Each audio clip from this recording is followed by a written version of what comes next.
with the African healing drummer and Ayana Gregory. African libation is a ceremonial ritual pouring a clear liquid into the earth as an offering to the ancestors.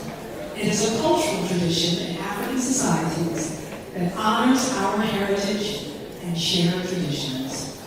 Our libation today will be led by performing artist, activist, educator, and daughter of Dick Gregory and of the struggle, Sister Ayana Gregory.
El-Hajj Malik El-Shabazz.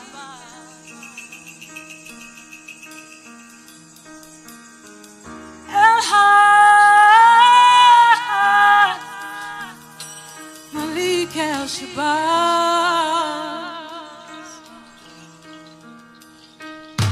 Spiritual black man, keeper of the sacred flame.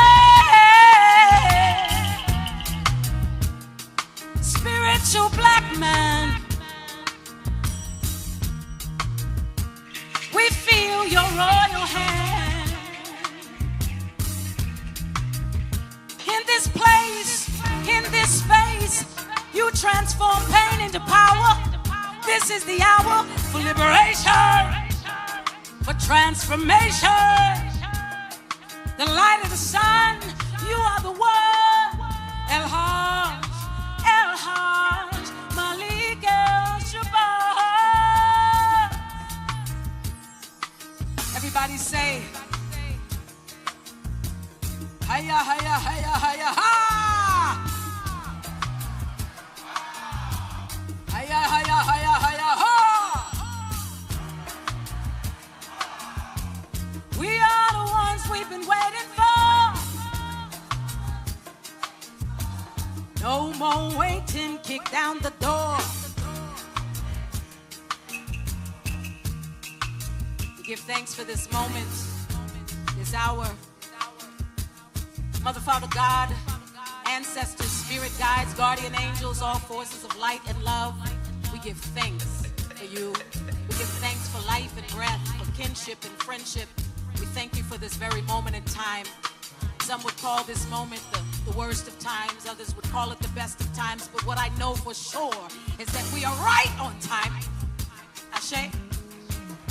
In this right here moment, we were built for this. We were born for this. Everything we've ever experienced was for this moment right here, right now. These worlds of Babylon, they're falling now. And they're going out kicking and screaming, and they don't know what to do. But the light is rising, and everything that was ever done in the dark is coming out in the light. It is now. It is now. Transformation is now. So we give thanks and we call on the power of our ancestors. See, in the African tradition, there is no such thing as death. There is life and there is rebirth. Ashe? And so we know that our ancestors, they are living through us. And so we call on them and we remember and recall, and we ask that they help us remember and recall who we are and who we were born to be. And we honor the elements. We honor earth, wind, fire, and water. And as we prepare to do this libation, we say Ashe, in honoring this cycle and circle of life. We call on you, Great Spirit. And And we honor those who have come before us, Ashe. Those names, known and unknown, who paved the way so that we could be here today, Ashe. We honor the first mothers and fathers of civilization, mothers and fathers of this entire human existence as we know it, Ashe. We honor our ancient African ancestors. We honor the great civilizations of Kemet, Kush, Ethiopia, Ghana, Mali, and Songhai, Ashe. We honor the Igbo, the Yoruba, the Hausa, Ashe. The Akan people, Ashe. The Dahomey, Ashe. The Dogon people, Ashe. The Bantu people, Ashe. And the list goes on and on. We honor you, creators of math, science, medicine, astronomy, language, art, music, and philosophy, Ashe. We honor you. We honor the high priests, Ashe. The great kings and queens, Ashe. The warriors, the magic makers, Ashe. The shapeshifters, Ashe. The storytellers, the artists, the scholars, the builders and conceivers, Ashe. The freedom fighters, the liberators, Ashe. We honor the healers, Ashe. Those who have come before us and who have made a way so that we could be here. Those who are still protecting us on the other side, Ashe. And may we just call out but a few of the names. Just but a few of the names. And as we call the names, we will end each name with Ashe. We call on the energy and the spirit of Ma'at, Ashe. We call on Imhotep, Ashe. Queen Tai, Ashe. Ramses II. Queen Candace. Akhenaten. Queen Amina, Queen Ya Asantua, Shaka Zulu, Dandara and Zumbi of the Quilombos, Sitting Bull and Sarah Winnemucca, Denmark Vesey and Nat Turner, Toussaint Louverture, Nanny and Kojo of the Maroons, Kwame and Nkrumah, Patrice Lumumba, Marcus Garvey, Haile Selassie, Dr. Carter G. Woodson, Ella Baker, Mary McLeod Bethune, Dr. Dorothy Height, Dr. John Henry Clark, Dr. Sheikh Anta Diop, Fannie Lou Hamer, James Baldwin, Bob Marley, Fela Kuti, Nina Simone, Maya Angelou, Miriam Makeba, my father, Baba Dick Gregory, Huey P. Newton, Toni Morrison, Nelson Mandela, Winnie Mandela, Dr. Martin Luther King Jr., Coretta Scott King, Medgar Evers, Dr. Betty Shabazz. And before we call out our prince of, our shining black prince, I'd like for you to call out the names of your ancestors. Call out the names. Call out the names. Call out the names. Ashe. Ashe. Ashe.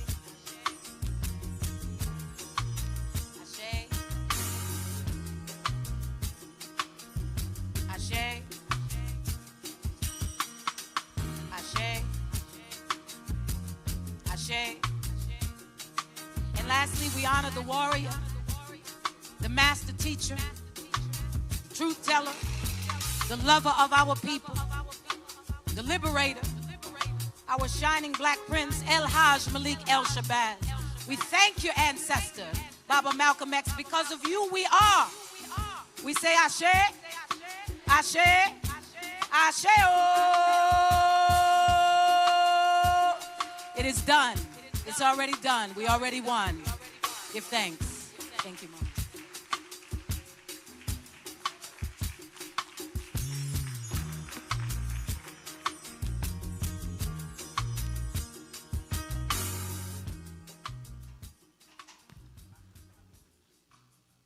Let us welcome to the podium the caretaker of the Shabazz legacy, our chairman of the Shabazz Center and inspired leader, the proud daughter of Malcom X and Dr. Betty Shabazz, Dr. Ilyasa Shabazz.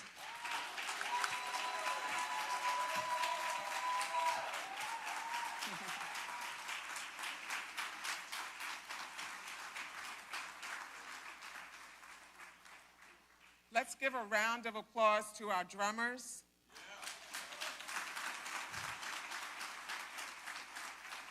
and especially to Baba Dick Gregory's shining light daughter, Ayanna Gregory.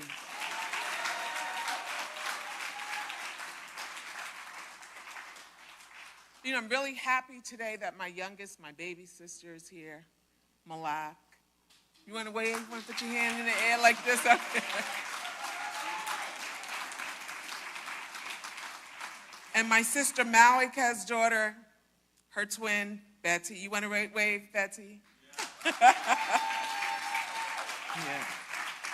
And so many friends and family. Welcome to the Shabazz Center. This is the house that my sister Malak always says that Betty built. My mother witnessed the assassination of her husband here, and she turned this place that represented tragedy and trauma into a place of triumph. And this is the spirit of Betty. And so we're so grateful for having her as our role model and for having her as the core person who helped preserve this space. I'm El-Hajj Shabazz, and I stand here on behalf of my 5 sisters, Atala, Kabila, Gamila, Malika, Malak. Today we celebrate my father's birthday by reissuing the call for us to live the legacy. What is my father's legacy? It is vast, and it encompasses several elements we may allow and follow in our own work as we embrace and lift up our communities. First, Brother Malcolm taught us how to think and how to make a thorough study and analysis of our situation, truthfully. Next, he stressed the importance of being inclusive in the breadth of our analysis so that the human family of our vast community is represented in our thinking. He taught us not to be afraid of people in other countries and with other points of view. My father's vision incorporated national and international aims as he introduced a human rights agenda into the civil rights movement. He visited, studied, and debated with people in many parts of this country and the world with an open mind and heart. And this invited like-minded persons of goodwill to connect with our struggle. When that connection occurred, he deliberately sought and praised acquiring consensus on the solutions embraced. And this allowed everyone involved to feel connected to and responsible for the solutions. His speeches and appearances on television demonstrated his love and values to teach and lead. They are our guide so that others like us can learn to do the same.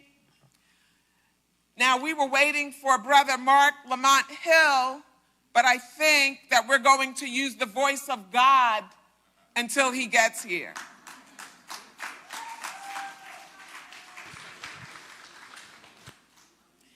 And so, with that, we will wait for Dr. Mark Lamont Hill, voice of God. Please take it away. We will guide you through the celebration of the birth of El-Hajj Malik El-Shabazz, Malcom X. This rich tradition of remembering him by speaking his name and lifting up his legacy right here in Harlem is being copied all over the country and all over the world. We honor him and his wife, Dr. Betty Shabazz, as visionary leaders, grassroots organizers, and as a couple united in faith and commitment with love for their children and the family of mankind. Many people will come to this podium to be recognized for exemplifying one or more of their characteristics and will receive our Vanguard and Changemaker awards. Brother Malcolm and Sister Betty are the example and the inspiration.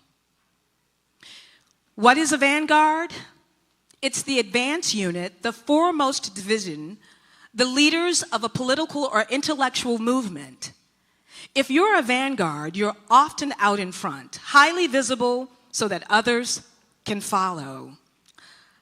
Vanguards are leaders who defy the odds. They break glass ceilings, face the dangers and challenges of leadership head on, with courage and always looking at the bigger picture. These are the attributes of our first awardee. But right now, I'd like to welcome to the stage Mark Lamont Hill. Let's give him a round of applause.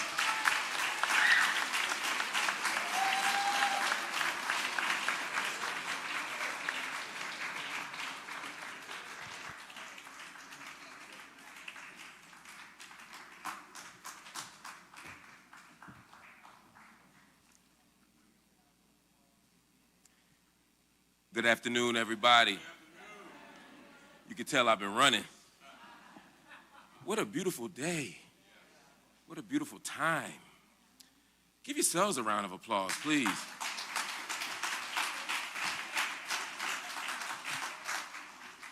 That's what you do when you need to catch your breath. Look at you. I want to say thank you and good afternoon. It is my great honor, as always, to guide us through this celebration of the birth of El-Hajj Malik El-Shabazz, Malcom X.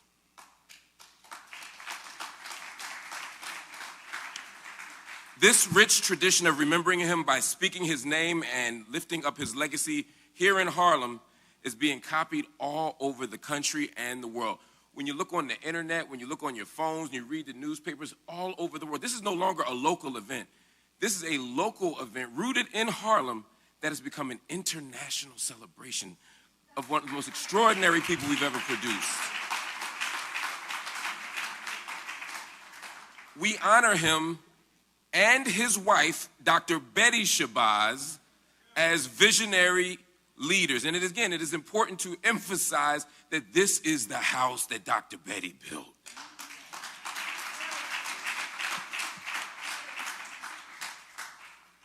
And we recognize them as visionary leaders, as grassroots organizers, and as a couple united in faith and commitment with love for their children and the entire human family. Many people will come to this podium tonight to be recognized for exemplifying one or more of their characteristics, and they will receive our Vanguard and Change Maker Awards. Brother Malcolm and Sister Betty are the example for these awards, and they are the inspiration for these awards. Now, some of y'all are going to ask, if you haven't been here before, what is a Vanguard? First of all, it is the advanced unit. It is the foremost division. It is the leaders of a political movement or an intellectual movement. If you are a Vanguard, you are often the person out in front, highly visible so that others can follow. A Vanguard is the first person to step out there. There are people who defy the odds. There are people who break glass ceilings, people who face the dangers and the challenges of leadership, and they face them head on with courage. And they're always looking at a bigger picture. These are the attributes of our first awardee. She was the first woman leader of the Black Panther Party, standing 10 toes down in the face of sexist opposition to a woman filling that role. She helped lead the Panthers' free breakfast program for children, free busing to prisons, and the free legal aid programs. She also founded the Panthers Liberation School, which was recognized by the state of California as a model school. A multi-talented artist, she was commissioned by Party Chief of Staff David Hilliard to write and produce 2 albums of her songs, Seize the Time and Until We Are Free. Taking the Panthers' principles of activism into the larger community, she managed the successful campaign for Oakland's first Black mayor, and she ran for office several times herself. After leaving the Panthers, she continued her unwavering commitment to empowering marginalized communities by founding 2 organizations in Georgia to advocate for educational opportunities and justice for children being charged as adults. Ooh. This resulted in a 27-year campaign to free the wrongfully convicted Michael Little B. Lewis. In 2010, she advised incarcerated people in more than 7 Georgia prisons when they used contraband cell phones to organize a nonviolent strike for better prison conditions, and helped them strategize with outside groups, including the NAACP and the Nation of Islam. She returned to California and is currently serving as the COO of Oakland and the World Enterprises, which she founded in 2014 to secure economic opportunities and affordable housing for formerly incarcerated individuals. She is also the author of the acclaimed autobiography. I'm telling you, it's one of those books that will change your life. If you haven't read it, you need to. If you have read it, read it again, because you ain't get it the first time. I'm talking about A Taste of Power, the extraordinary autobiography. And this is just a portion of her lifelong accomplishments. I'm talking about none other than the extraordinary, the heroic, the legendary Elaine Brown.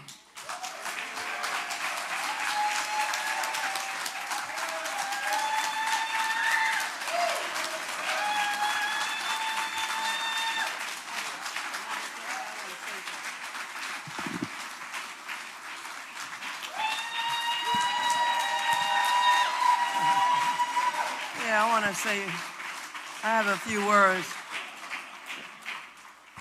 Can you hear me? Regina Jackson told me I had 3 minutes. I clocked myself, so don't say anything because I got 3 minutes. But I am going to say power to the people. I want you to know that the Black Panther Party, of which I was the only woman, and I was not oppressed as a Panther woman, just so we get it straight. We loved our brothers and our comrades, so we don't want to have that division because we can't afford it.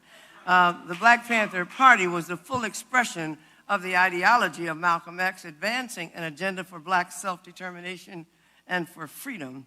Just as most blacks didn't hear Malcolm's messages at the time, today we find ourselves falling asleep, experiencing what Huey P. Newton called our spiritual death. The voice of Malcolm's silence, we have no real movement, no collective agenda or action plan for overcoming our ongoing oppression, no freedom agenda. Biden's pro-Zionist commitment of tax dollars and weapons to Israel and endorsement of the murders of nearly 40,000 Palestinian people does not even move us. We don't see the nexus between the reactionary commitment and the government's, this reactionary commitment and the governor's agenda to keep black people oppressed, as even de minimis programs like reparations would be too costly and antithetical to the greedy interests of the dominant racist forces that control the United States government, interests that have been long institutionalized in American way of life over these 400 plus years of black enslavement and oppression. 60 years ago, Malcolm X urged black people to use either the ballot or the bullet to achieve our common goal of freedom and self-determination. 1 year later, Malcolm X was assassinated. 1 year after that, Huey P. Newton formed the Black Panther Party, grounded in the ideals and messages of Malcolm X, launching a revolutionary agenda for black people, for all oppressed people, calling our organization the Vanguard Party.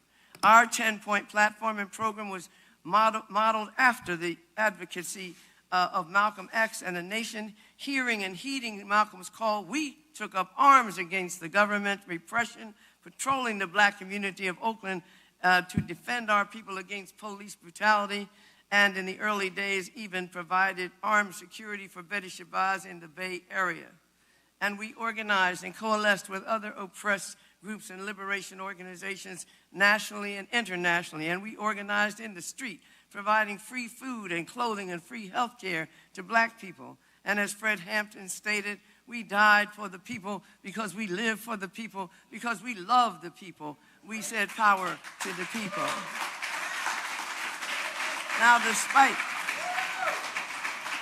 despite everything, some of us have held fast to the legacy of Malcolm X, including the legacy of his natural heirs, the Black Panther Party. In the spirit of self-determination, I am heading up building a 100% affordable housing complex called the Black Panther in the heart of the hood in West Oakland, California. Our construction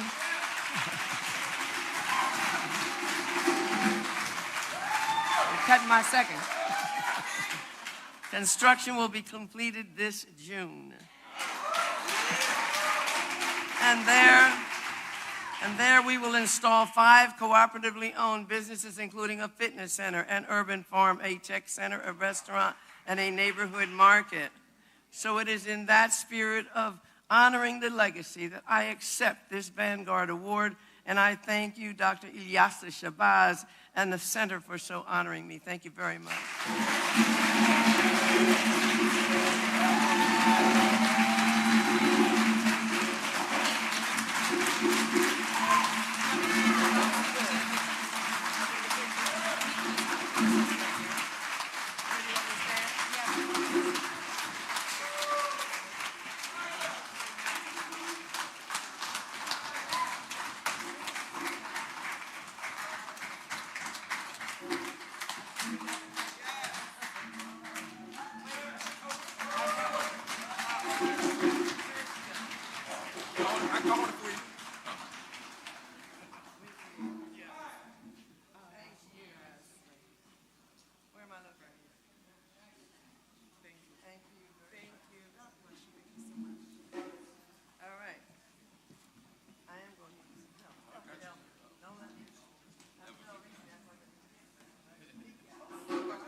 Can we give another round of applause to Elaine Brown?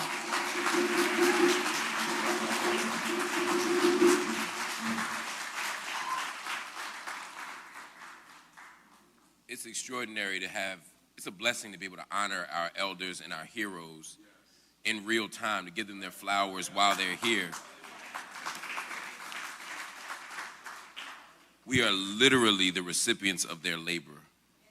And it's such a blessing and a gift to have her in our midst, but also to have a reminder that the work continues. You know, when we think about our freedom fighters and our heroes, Nelson Mandela was caged for decades. And when he got out, he could have just sat down, could have just retired. What's the first thing he did? He rejoined the ANC.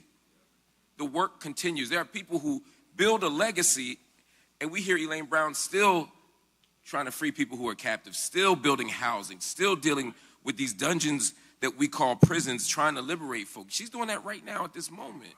It don't never stop.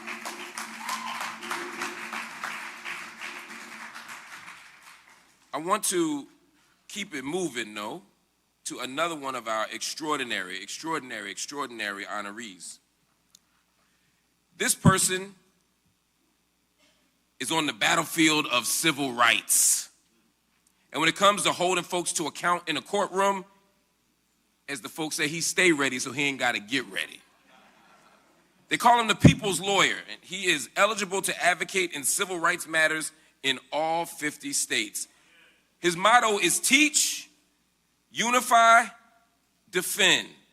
And he is now emerging as an influential new voice in the struggle, the fight for social justice. His firm represents victims of police brutality, official corruption, whole lot of that, corporate discrimination, and hate-based crimes. His office led the way in reform in Texas, a state notorious for failing to indict police officers, although all them states ain't far behind. He advocated for the first murder indictments of police officers in the state in 40 years. Can you imagine that? All the folk that get killed took 40 years? That was an uphill struggle, but he did the work and he was victorious.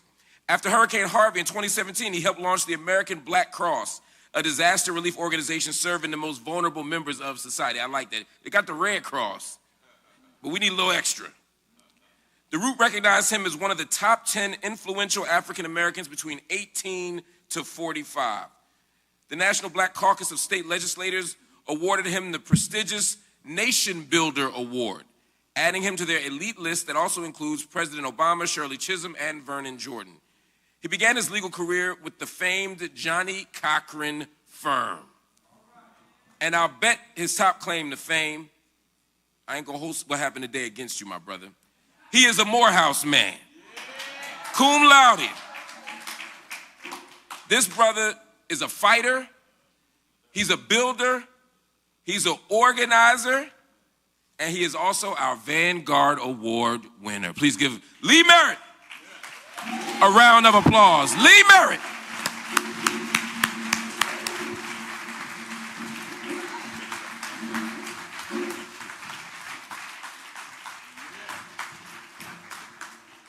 Ashe.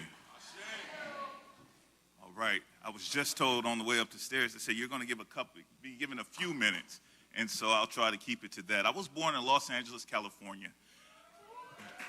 During the height of the so-called crack epidemic, the subsequent so-called war on drugs, which really played out as a war on black and brown people, and a culture of gang violence. In fact, my father is an originator of the Rolling 60s Crips in Los Angeles. My earliest memories of my dad are behind bars. He would write me letters. I remember he would draw pictures in the margins. But he also shared with me his introduction when he joined the Nation of Islam. And he began to share with me what he learned. Unfortunately, his conversion didn't last past release. But I got a copy of his Quran, and I was introduced to people like Assata Shakur, COINTELPRO, and brother El-Hajj Malik El-Shabazz. On April 27th of 1962, brother Shabazz, along with the rest of the Los Angeles community, was rocked by the murder of one Ronald Stokes, a member of the Nation of Islam, a Korean War veteran. And he began a campaign against the media at the time, where he was doing the work of humanizing Ronald Stokes. He took the images of him beaten after he was dead. He was beaten post-mortem. And he blasted those images, and he explained who Ronald Stokes was, a Korean War veteran, a father, an upstanding member of his community. I borrowed from Malcolm's strategy when humanizing Botham Jean, who was smoking weed in his apartment. But he was in his apartment eating a bowl of ice cream when Amber Geiger burst through the door and said, "I thought this was my apartment," and she shot him to death. That was the first conviction of a police officer in Dallas County history.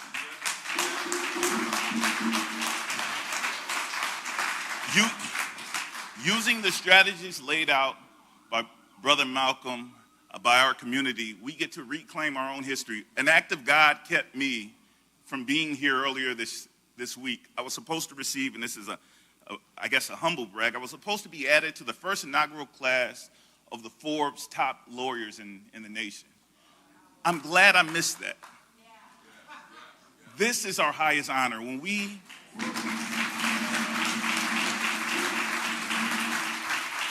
we acknowledge who we are, when we support ourselves, when we use our platforms and our communities and our resources to honor and to encourage our leaders, I am humbled to receive the Vanguard Award. I will try my best for the duration of my years on this planet to live up to it. God bless you.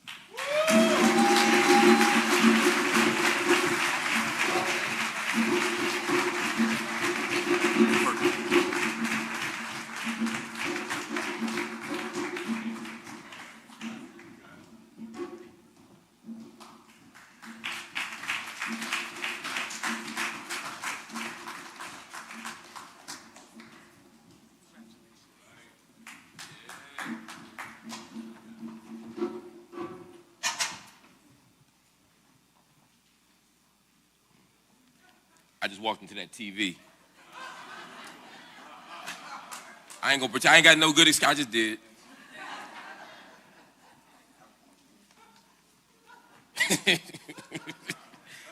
Life sneak up on you, man, I tell you.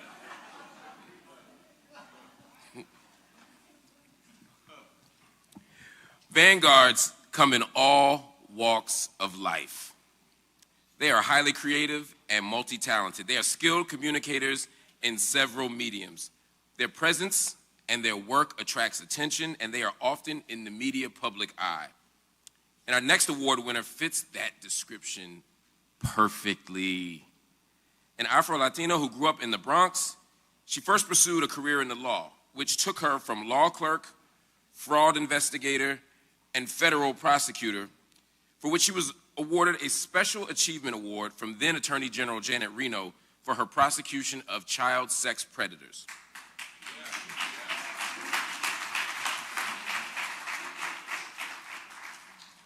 Her skills as a researcher, investigator, and communicator blended well into media platforms, including TV legal correspondent, analyst, news anchor, and executive producer on ABC, CNN, and Fox News to now her 8th year. Time be moving. I don't know how she the only person I know, time moving, she looked the same.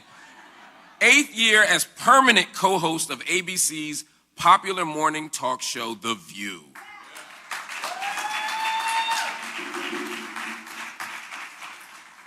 And she don't just be on The View. She gives the proper view. I done seen her blood pressure rise, but there's a way that I can watch Sunny Hostin on that screen, and I could tell when somebody's saying something crazy. But she know how to stay steady and look peaceful. Now, every once in a while, that hand will go up and back, Jasmine Crockett style. And I know they better not tell her to calm down because it ain't gonna work. But she manages to articulate the views of the vulnerable. She manages to speak truth to power. She manages to be a hero at all moments. And she does it with such quiet dignity and sometimes expressed energy, I'll just say. But it's always beautiful and powerful, and most importantly, it's always in the service of us. And that's why I admire her so much. We worked together many times. I've been fired from lots of jobs, so I done work at least 3 different jobs we done worked together before I left, for the exit interview. And she has people's back when the cameras are on, but she also has people's back when the cameras are off. She ain't the person that goes in the executive offices and says the opposite of what she said to you on the phone, which is a very big thing and a very rare thing in this business. She is extraordinary, and I just want you to know how much we love you, but how much I love and appreciate you as well. She's been profiled everywhere: Forbes, Woman, Uptown Magazine, Essence, the New York Post, Wall Street Journal, Latina, and most importantly, Ebony. She black. She regularly speaks and moderates only at this place where Ebony be the pinnacle of all them things, and I love it. That's how it's supposed to be. She regularly speaks and moderates at panels at prestigious organizations. She does it all. She's an author whose 3rd novel is set in the oldest black resort community in the country, founded in the Chesapeake Bay in the 1800s by the son of Frederick Douglass. It's called Summer in Highland Beach. It comes out actually next week, May 24th. And it was when Court TV's Nancy Grace was unable to pronounce her name, Asuncion, that she took the stage name Sunny. And that describes her and us perfectly. And I am so honored, I am so proud to present this Vanguard Award to Sunny Hostin.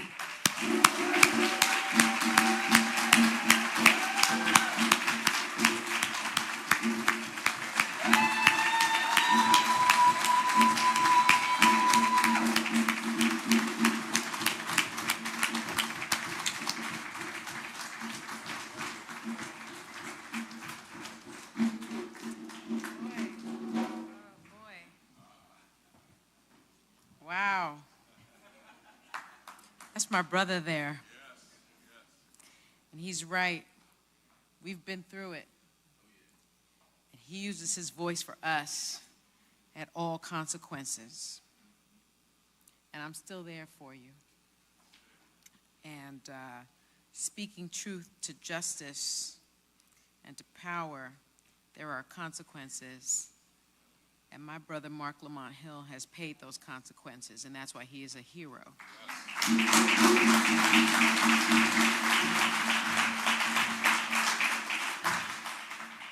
And I would add, always on the right side of history. Good afternoon. I don't really know what to say. I had written some things down. I don't even think it does it justice. What some don't know is that my dear friend, Malcom X's daughter, El-Hajj Shabazz, and I grew up together.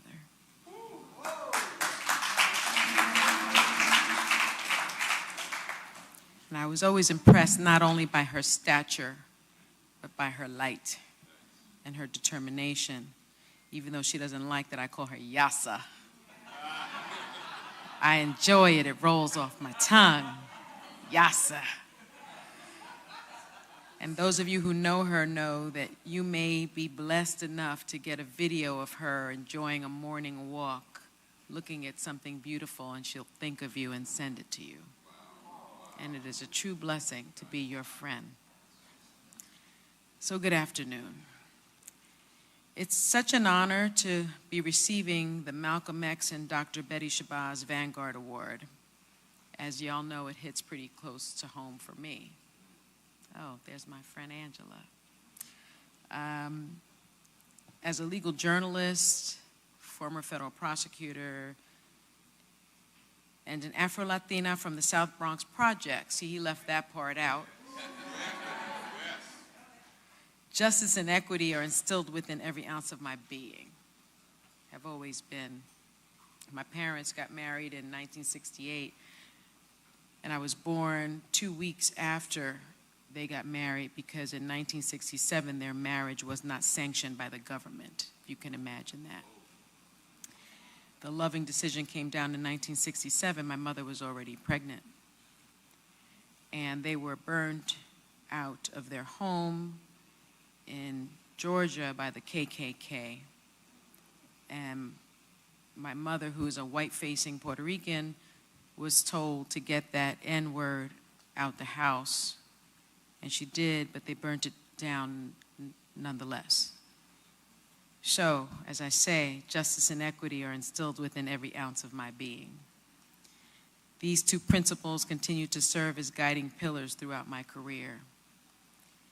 And as I walk onto the set of The View every morning, deciding whether or not I will meet energy with energy, deciding sometimes not to go high, but to go down low and meet that energy.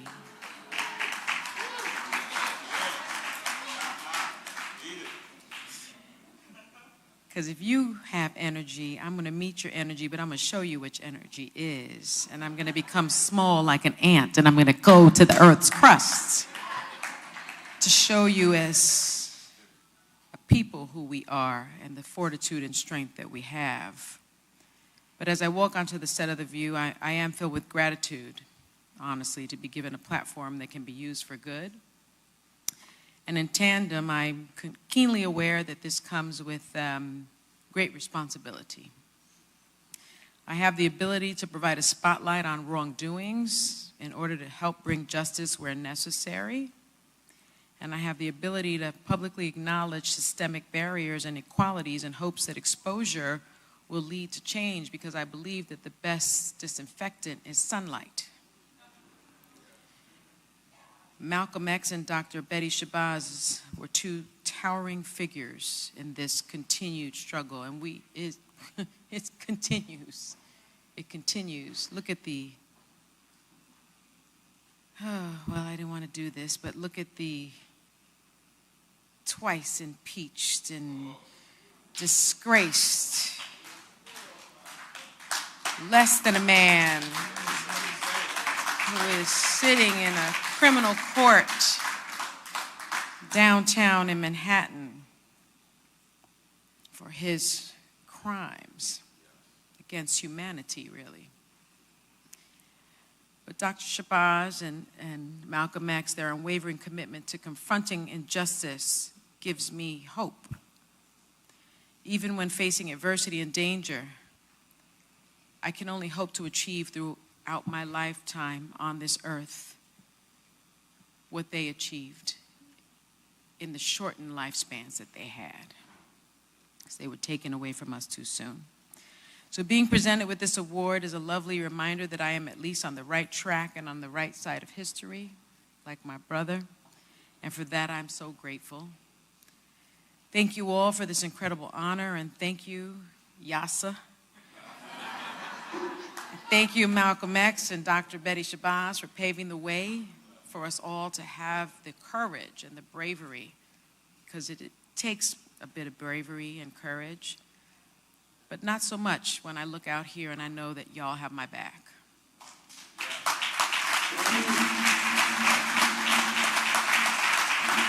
So I will leave you with the fact that, yes, I am on a book tour. The book comes out May 28th. I got a letter at my home a few days ago that said, from I'm sure it's not his real name, but he said, do you really think it's safe to go on a book tour right now?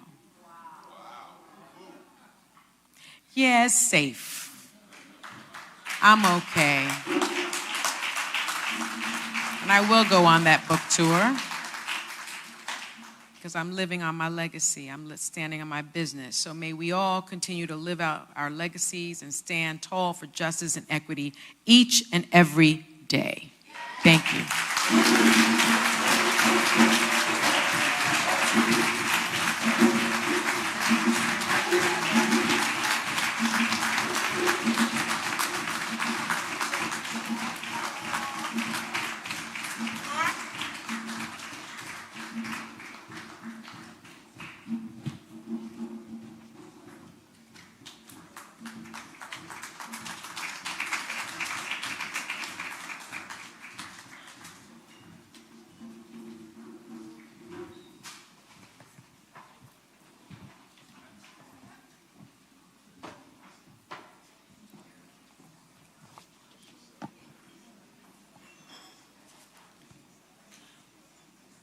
Such important work being done out here.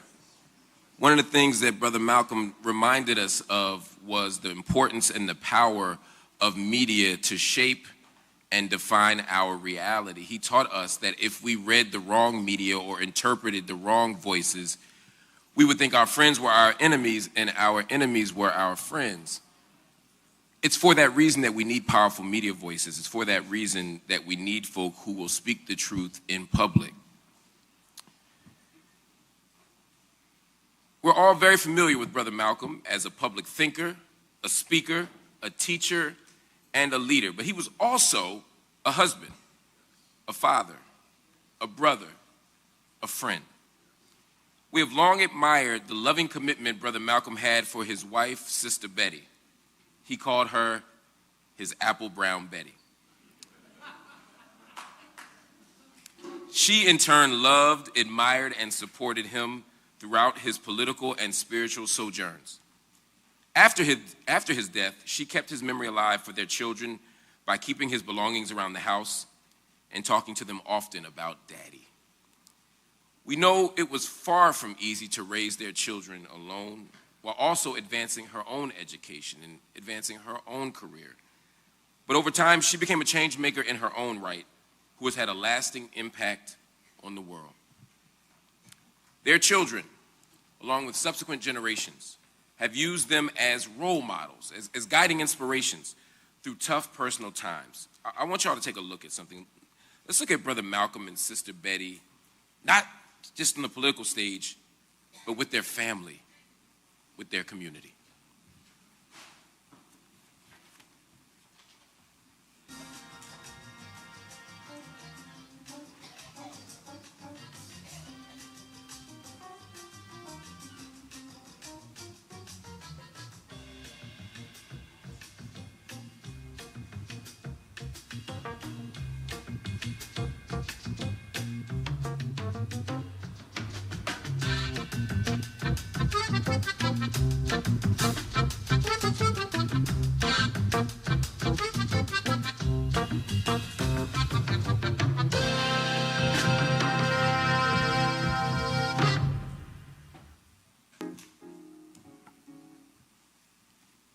Sometimes it's important to remember the humanity of folk, to remember our leaders and our heroes, not just as people who occupied stages and people who wrote books and people who led marches, but people who were rooted in community, people who were loved deeply and personally. It makes their loss that much harder, but it also reminds us of the depth of their sacrifice. Anyway, so far we have given 3 Vanguard awards. Sonny Hostin, Elaine Brown, and Merritt. I want to officially welcome them to the roster of Vanguard award winners. Give them one more round of applause.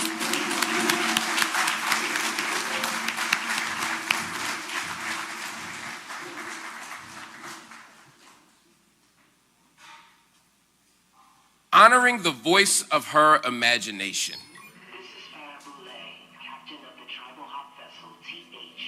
That's how our next performer describes her artistic mission.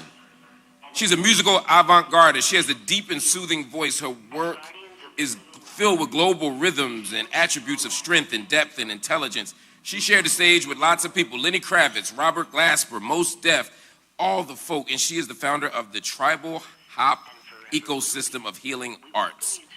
She's a recipient of the Maya Angelou Renaissance Academy Award and the Underground Music Award for the Best Woman Artist. This sister is fire. She's been fire since she started. She's gonna continue to be fire. She is a young legend in the making. She is a star. Could we please give it up for Farrah Boulay?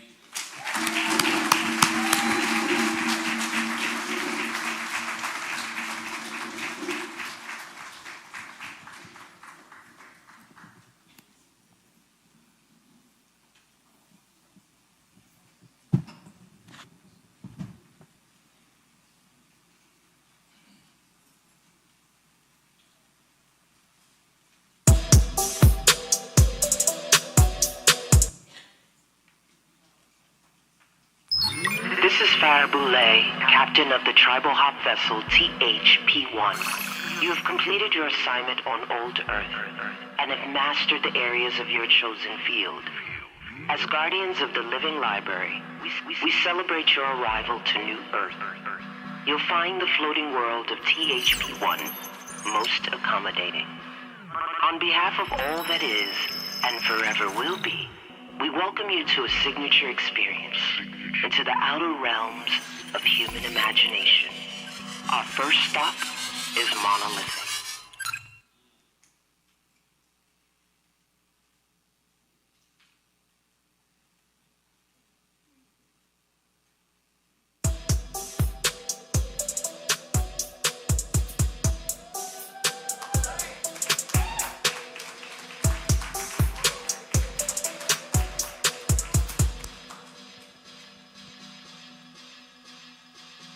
Tribal, hop, tribal, hop, tribal, hop, tribal, tribal, hop, tribal, hop, tribal, hop,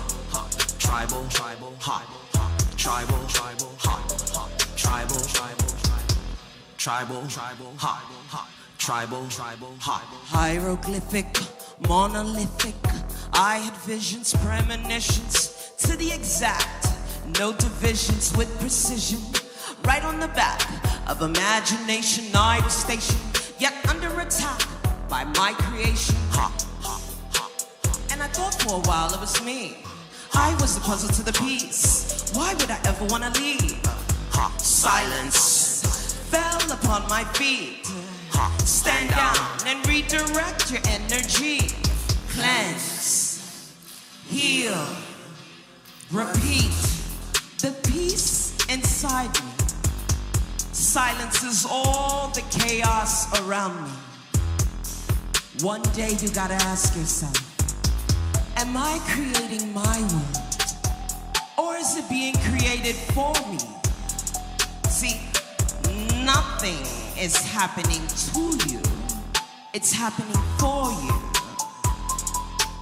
Peace. We're ascending and descending, collapsing minutes, reaffirming, Sufis twirling, that's the difference, hidden vengeance among dimensions. I would witness their intentions, it's quite exquisite, the collaboration.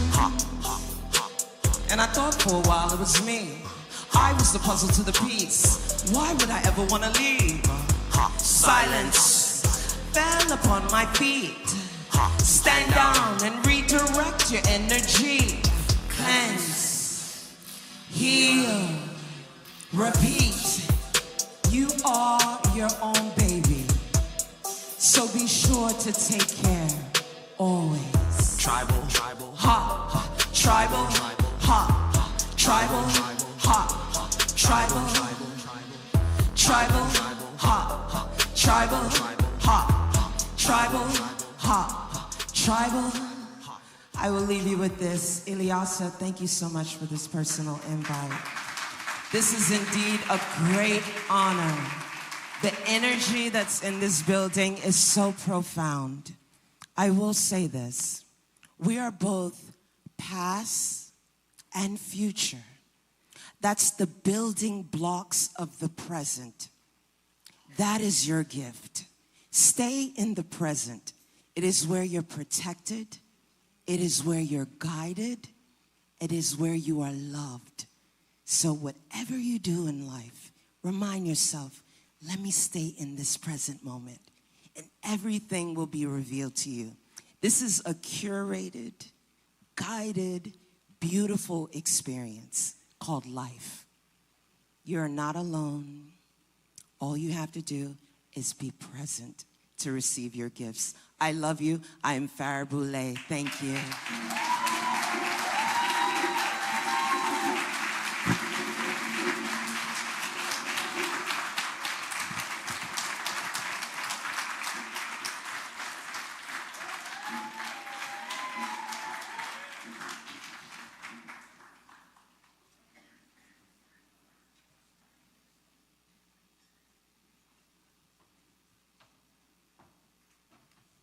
Give our sister another round of applause.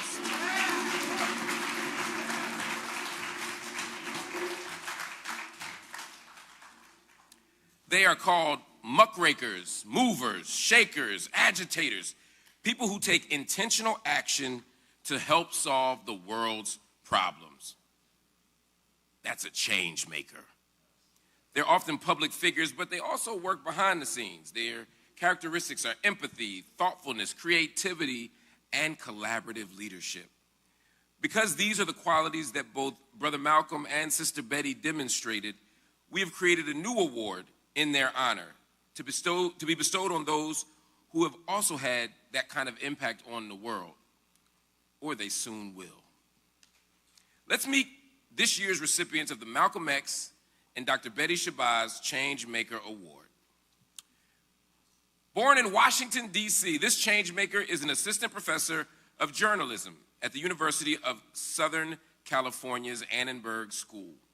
She is a scholar of race, activism, and media, as demonstrated by a PhD in journalism studies from the University of Maryland and a master's in magazine publishing from Northwestern's Medill School. She is also the author of a very important book, an extraordinary book. I ain't got my glasses on.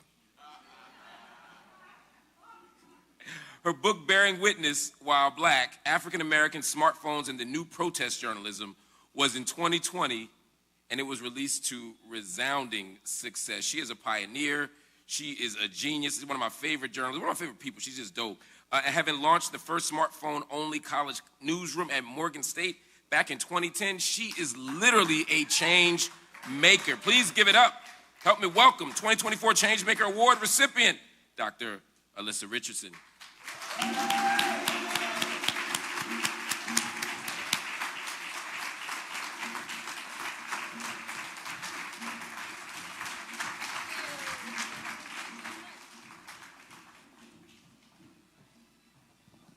Hello, everyone. Wow, a good-looking crowd. Thank you so much for this. Thank you to Dr. El-Hajj Shabazz, the Shabazz family, and the Board of Trustees and staff. As Dr. Mark Lamont Hill said, I'm a journalist and a professor who teaches future journalists how to depict our people in all of their complexities, beauty, and strength. I also study how smartphones open the door to allow us to share painful truths about our country that few people wanted to admit. Back in 2010, I started the Morgan Mojo Lab, Mojo short for Mobile Journalists, at Morgan State University.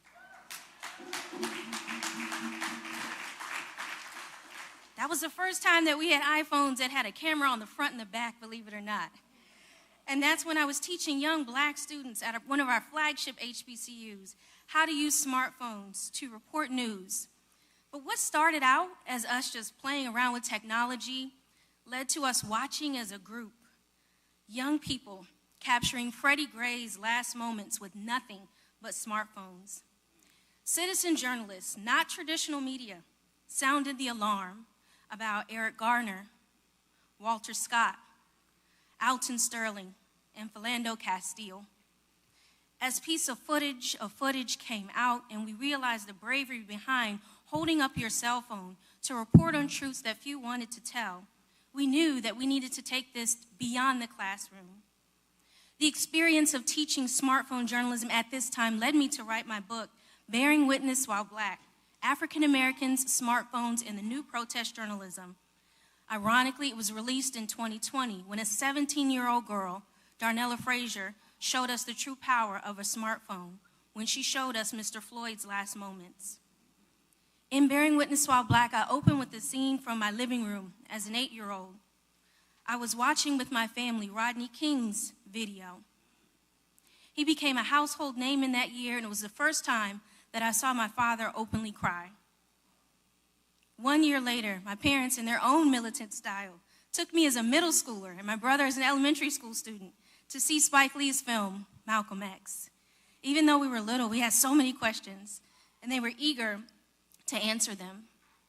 I remember revisiting that film in preparation for this and realizing the opening scenes of Malcom X are of Rodney King's beating.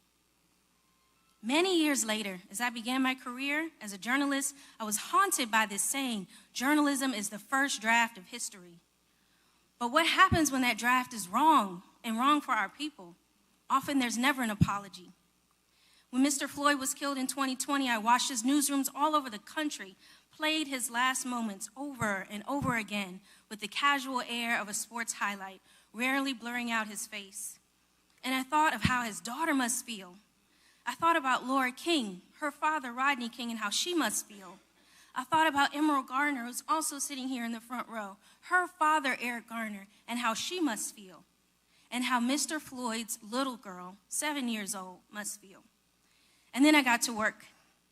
I started the Charlotta Bash Journalism and Justice Lab at USC, and I named it after the first Black woman to own and operate a newspaper on the West Coast. And our mission is to set straight the often skewed record that our people face when news cameras arrive on the scene.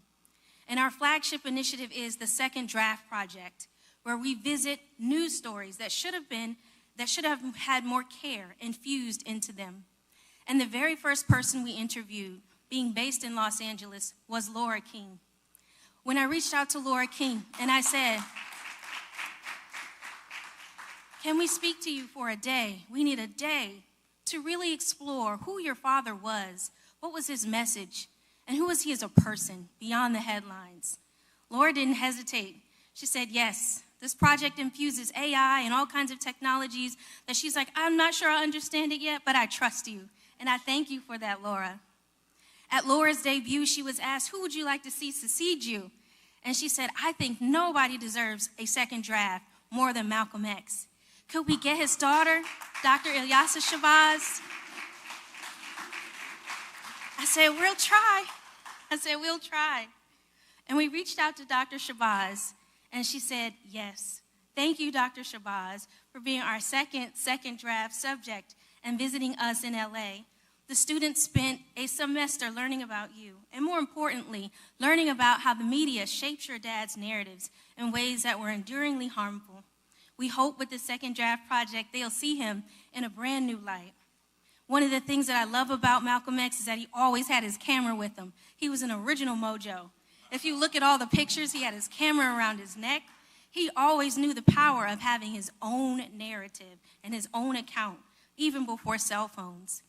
Dr. Betty Shabazz knew that education was important too. Much like her, I went back to school to earn my PhD when I realized I would need it to support my children. And so I thank you, and I thank your mother for the incredible legacy that she left behind, raising 6 girls within community, a strong community that she cultivated. Thank you to my colleagues at USC. Thank you to my own mother, Dr. Pamela R. Downing Hostin, who's at home with my babies right now in LA. Thank you to my children, Bryn and Bryce Richardson. To my childhood best friend of 30 years, Shakonya Ajinkwa in the front row. And my beloved baby cousin, Parker. Both of them drove 3 hours to come and see me today. So I thank you so much because we're finally on the same coast. And more importantly, I thank you to all the daughters here in the front row who refuse to let the world forget who their daddies were. Thank you for this award.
What a beautiful time.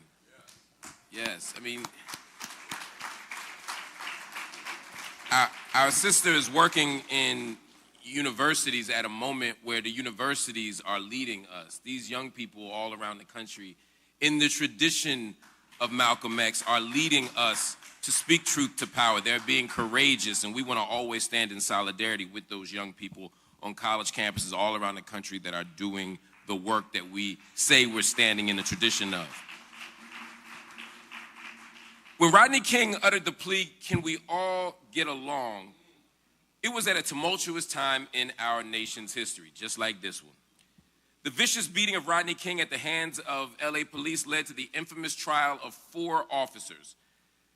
Their acquittals ignited a 5-day LA rebellion in 1992. King's daughter was just 7 years old when the videotape of her father's police attack hit the national news. Now an adult, she founded the Rodney King Foundation, a nonprofit dedicated to promoting positive race relations and to achieve social justice. The foundation works with youth, sponsors toy and shoe drives. It does the work in the community. It runs the I Am a King scholarship program, and it leads the police and community in uncomfortable but necessary conversations toward finding equitable solutions to our problems. We are pleased to present this year's Changemaker Award to Laura D. King.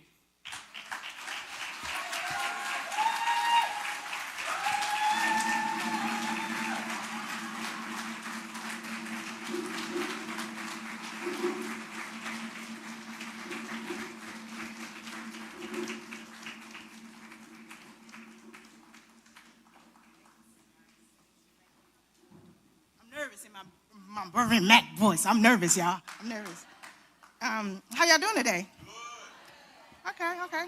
So I'm going to say my famous line. Y'all not going to ask me? Hello? I am unstoppable. I'm unstoppable. Today made it a month that I am out of the hospital a month ago. I was diagnosed with MS. I stand here today with a smile. I'm shaking, but I'm here.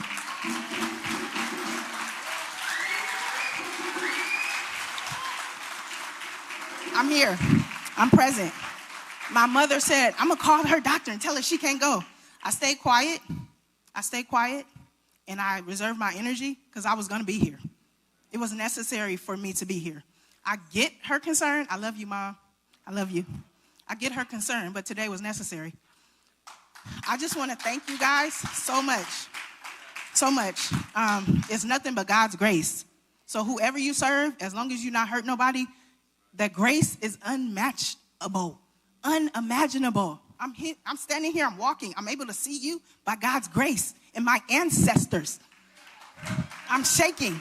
This is my ancestors. My dad's spirit, Malcolm X's spirit is in me. My ancestors worked mouths. They worked for us to have this. Speaking English was against the law, you guys. So this is necessary. I'm honored to be here. Ilyasa, you have no idea. I never would have imagined this day was possible. This was literally a dream come true for me. Alyssa, Dr. Alyssa. And I just want to take a moment to do this. How many people have doctor in front of their name? Can you stand up for me, please? How many in here presently have doctor?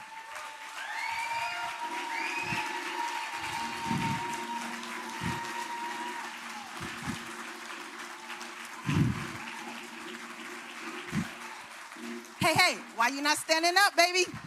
Why you not standing up? Because this moment is because of you also. This woman contacted me on this whole project to form an AI figure of me to speak Malcolm X's name. They are trying to erase us out of history. Do you understand this moment for me? Do you understand this? My dad was a puppet, but he had children. He was a father. He gave money to people. Still to this day, people are well because of him, because he gave. He wasn't perfect. He was sinned and he fell short, but he was a father. So this moment, I'm honored. I'm honored. I'm honored. He was a black man. He gave to people that didn't look like him so that I can be here. He bought shoes and stuff for my sister to go. He sent me to leadership camps for this moment. I didn't understand it. I get it. I get it. We're honored to be here. Everybody looking at you, I'm so honored to see you. I love you. This is necessary. All the speakers before me, you're amazing. Because you're so strong to be here, I'm here. I'm here, fresh out of the hospital. I know I'm not supposed to be here, but I'm here. I'm here. I'm so grateful for this moment. I'm so grateful beyond words. I'm shaking, y'all. I'm nervous, but guess what? I'm still speaking.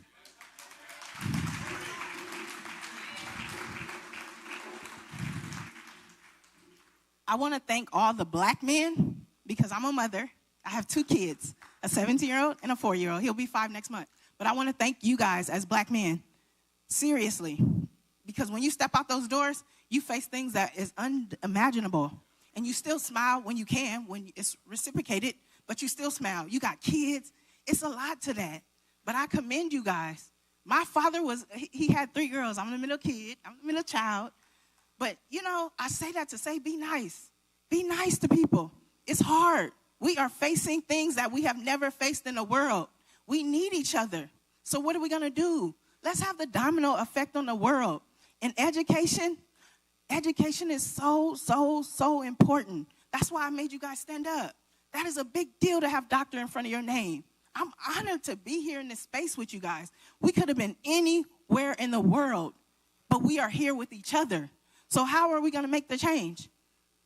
It's an honor to me to stand here and have my ancestors' blood, to have her father's blood, to her mother. Can you imagine raising kids as a black woman and they offered to take her kids? What? What? Are you kidding me? I just want us to be encouraged out of pain. I use pain as motivation, right? I do, because my father was a black man. He wasn't perfect, but he was a black man, and he loved his kids. And he loved the world. He loved the world so much, he gave so much. He left here empty-handed. That left me and my sisters empty-handed. But he was rich-spirited, and I'm rich-spirited, and I'm ready to change the world and continuously. I didn't been on CNN. You name it, I've been there. And I say the same thing when they ask advice. What would you tell the little girls? Just so happened, most little girls was my age, 7 years old. And sometimes I cry because you gotta have a painful experience of life. You gotta be strong. Strong is not the proper word to what you gotta be to live this. It's unimaginable, but it's possible because our ancestors died for this moment. That wasn't long ago, guys. I'm 40 years old. That wasn't long ago. So what are you gonna do with your pain? Don't go home and sit there. What are you gonna do? What are you gonna do?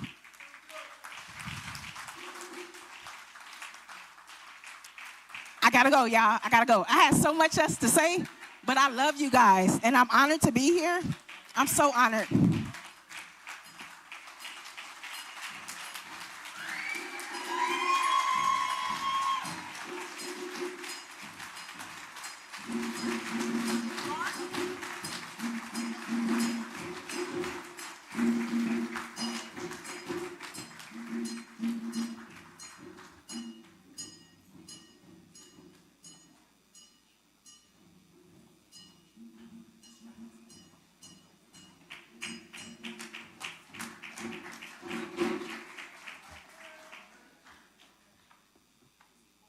Wait, yep.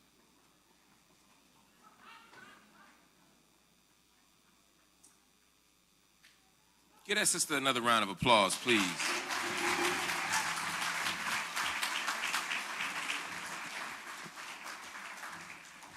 And please know that this community loves you and supports you. Your father meant so much to the world in ways that he could not have even anticipated, and he deserved so much more than what the world gave him. And so did you, and so did your siblings, and we love you, and we're here for you.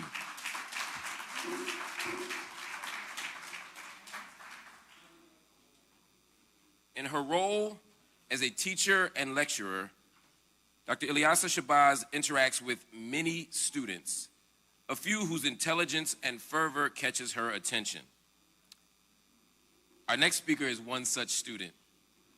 I ain't going to do no fancy intro. It is my pleasure to present this brilliant, wonderful, extraordinary young person, Winter Warner.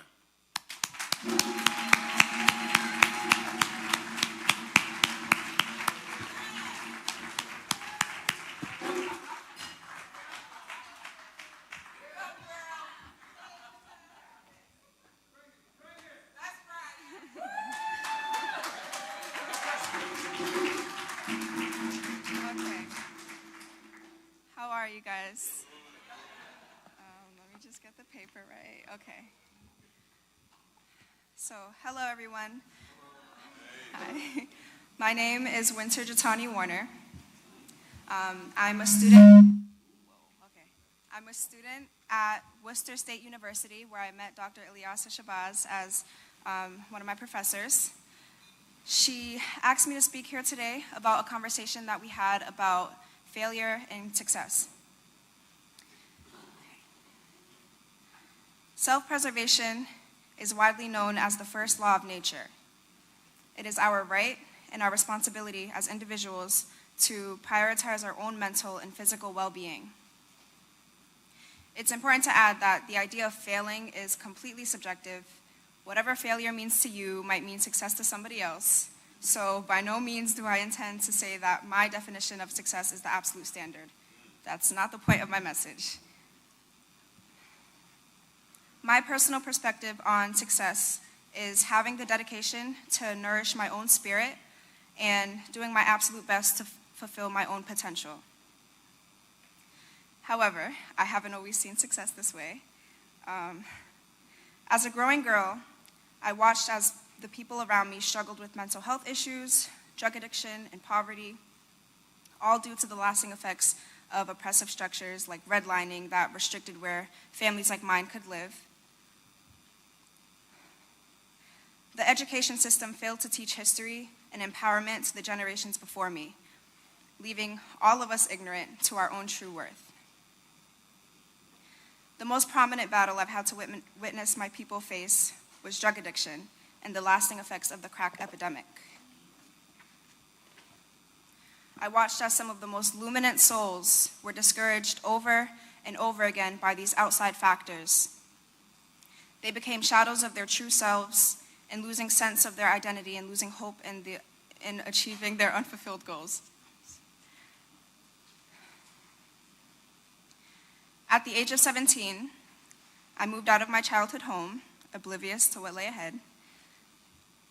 Over the next 2 years, I moved a total of 9 times, struggling to maintain my own financial stability. I battled depression and anxiety, all the normal stuff. But although I did have mentors along the way to help me, many times I felt very lonely, vulnerable, and afraid. However, even through the hardest of times, I found inspiration in my own education and consciousness. Activists like Sister Souljah, my girl, Malcom X, Dr. Betty Shabazz, Fred Hampton, and others restored my sense of purpose and encouraged me not to remain complacent.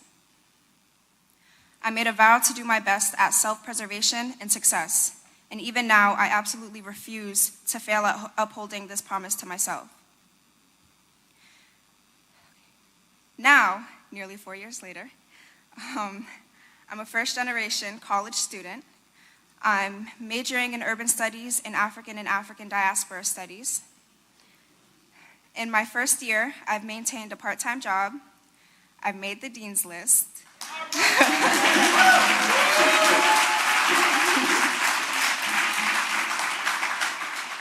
Thank you. I completed my first internship working under a city councilor in Worcester, Massachusetts. And now I'm working on my second here at the Shabazz Center this summer. Thank you. And this coming fall, I'll be participating in an exchange year at Florida A&M University. Thank you. While many of the troubles I listed are still ongoing, I've managed to find comfort in the unknown and faith in my own determination.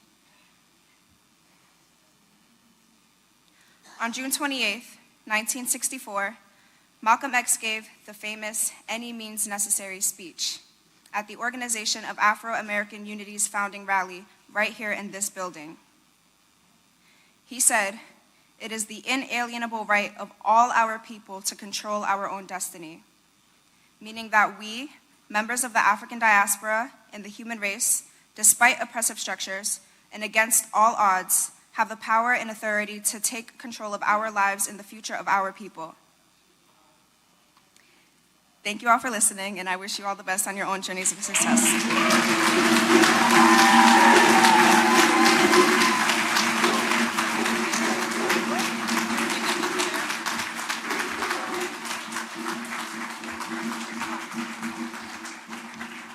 So Winter doesn't know that she's getting a Changemaker Award because Winter didn't share the entire story. And what really, made me really touch my heart is the challenges that she did not share. And there are challenges. But in spite of it all, she said, failure is not an option for me. I will not sit back and collect a check. There's so much more for my life. And so we present Winter Warner, our intern, that we're very proud of, the Malcom X and Dr. Betty Shabazz Changemaker Award.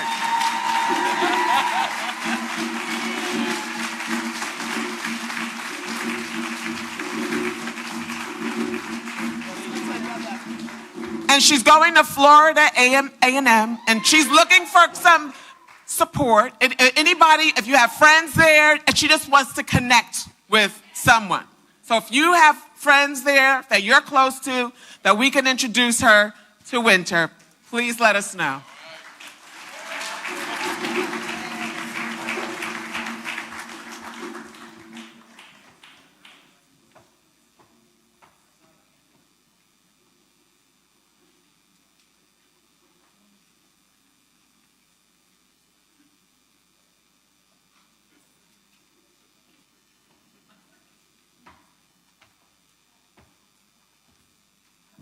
Failure is not an option. That's how we have to think about our liberation. Failure is not an option. Our freedom, failure is not an option. Abolishing prisons, failure is not an option. Freeing the land, failure is not an option. I only wish the New York Knicks had heard that. I'm from Philadelphia. Y'all was talking trash 2 weeks ago. Revenge is served cold. Hope you enjoy it. You're welcome. And on that note, since y'all don't need no playoff ticket money, please allow me to welcome Shabazz Center board member Tom Bailey. I made it easy for you, Tom.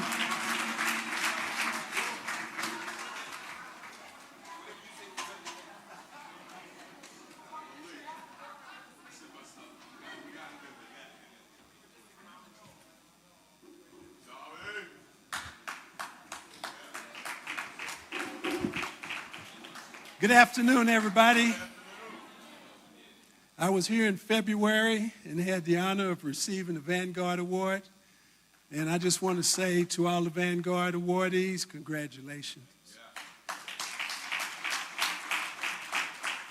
And it is now my pleasure to be here as a recently appointed trustee of the Malcom X and Betty Shabazz Center.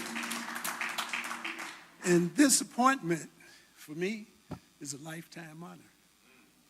And I would be remiss if I didn't stop and give a heartfelt thank you to Dr. El-Hajj Shabazz for doing it.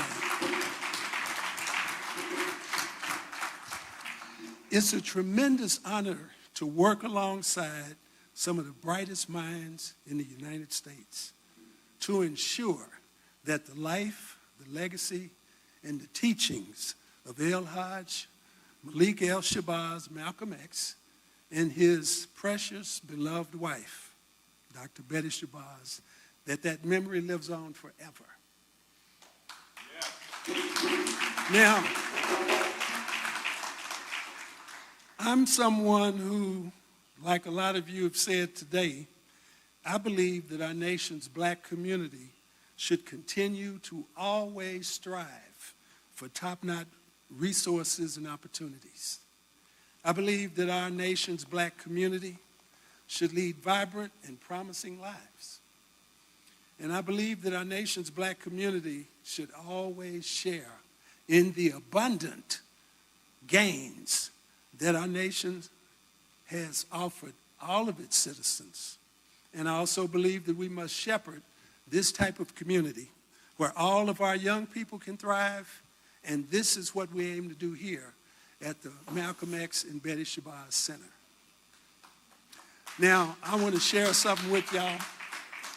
As a young person, after graduating from the University of Tulsa and having a career in sales for CBS Broadcasting, I remember a conversation that I had with my father. I said, "Hey, Dad, guess what?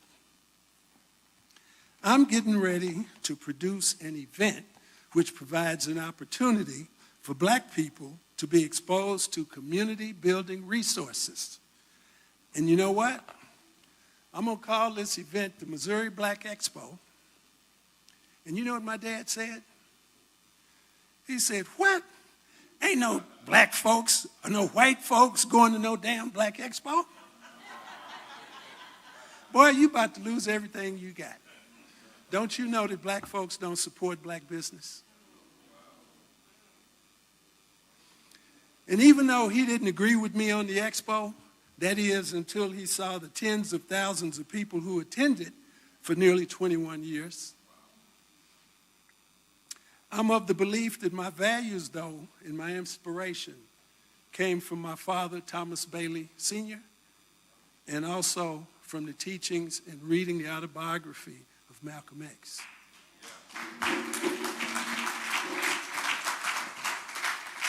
So I'm currently the Vice President of Development and Special Events for the Urban League of Metropolitan St. Louis. It is the biggest urban league in the country. There's 92 affiliates, and last year we generated $50.7 million of revenue to serve 205,000 black people. But that's not the reason that I'm here. The reason I'm here is that Missouri Black Expo that I talked about, that was the largest African-American consumer event in the state of Missouri and the second largest black expo in the country. And I've produced 29 expos over the past 32 years. Y'all see all this great?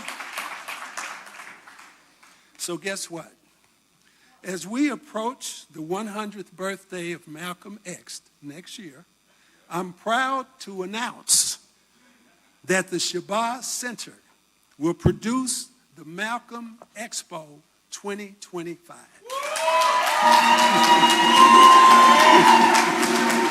Okay? That's right.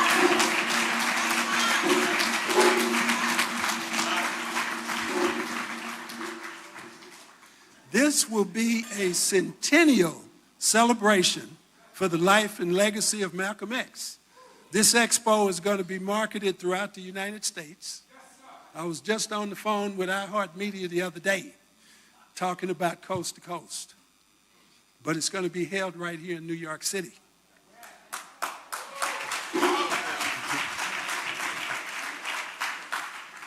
The details will follow. However, this event is going to be produced with excellence. When you look around this room, you look at all the decorations that people have taken painstaking time to put up here. We're going to do the same thing when we put this Malcolm Expo together. It's going to be something that the whole world should be proud of.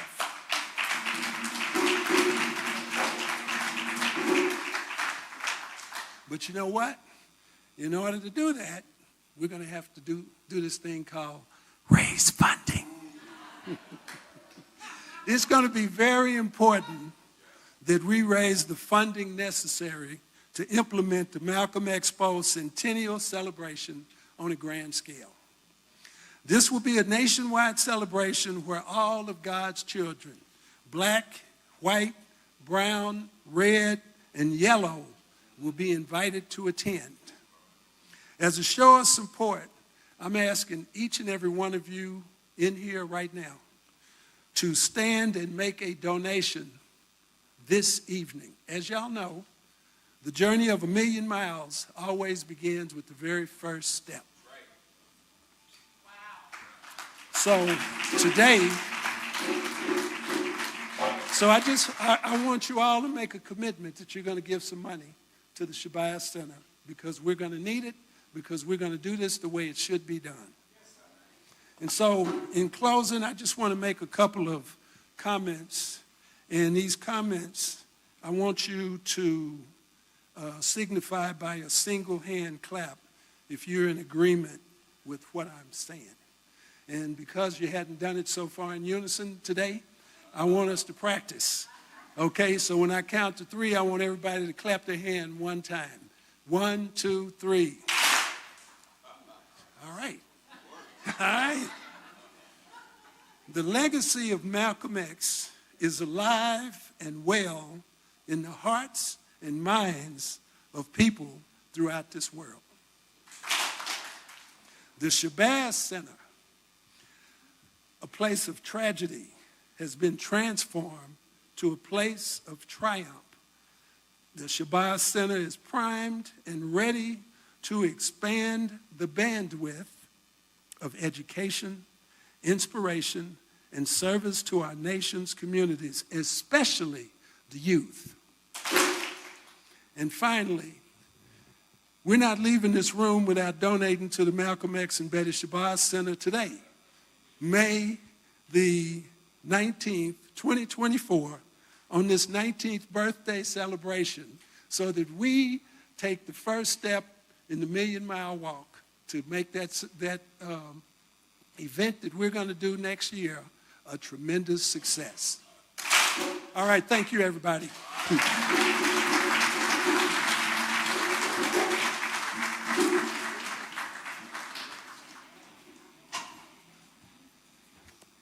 Excellent work, excellent work. And that is so true. We cannot talk about advancing our agenda, advancing our community, practicing self-determination if that self-determination isn't also bound up in economic self-determination, economic unity, sacrifice, commitment.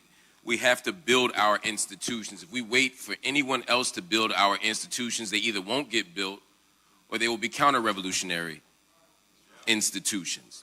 To build our own institutions is to control our destiny. We must always do that. Let me bring up another system. First of all, the black women today are running this thing. When we stood up and asked who had all the doctors, all the people stood up with black women, the wardies, black women, the builders of black women. This is so extraordinary and such a beautiful and wonderful thing. I'm going to introduce now a sister who is a powerful poet and a brilliant young scholar. She is a black American educator, activist, and spoken word poet. She also is from the Bronx. I already know y'all in the building. She has been featured at colleges, universities, and venues across the country and globally. She is the 3rd-ranked woman poet in the world as the 2022 Women of World as of the 2022 Women of the World Poetry Slam, which is a 2-time Bronx Poet Laureate finalist. She's also a multi-time award recipient of citywide and statewide arts agencies. She's 2015 Syracuse University Poet of the Year. She's a graduate of Syracuse. She got a master's degree. She's working on her doctorate at UMass Amherst. I've known this sister for for a while now. We went to college together. That's what I'm gonna say. Give it up for the most brilliant, creative, original, innovative talent of her generation, Lyrical Faith.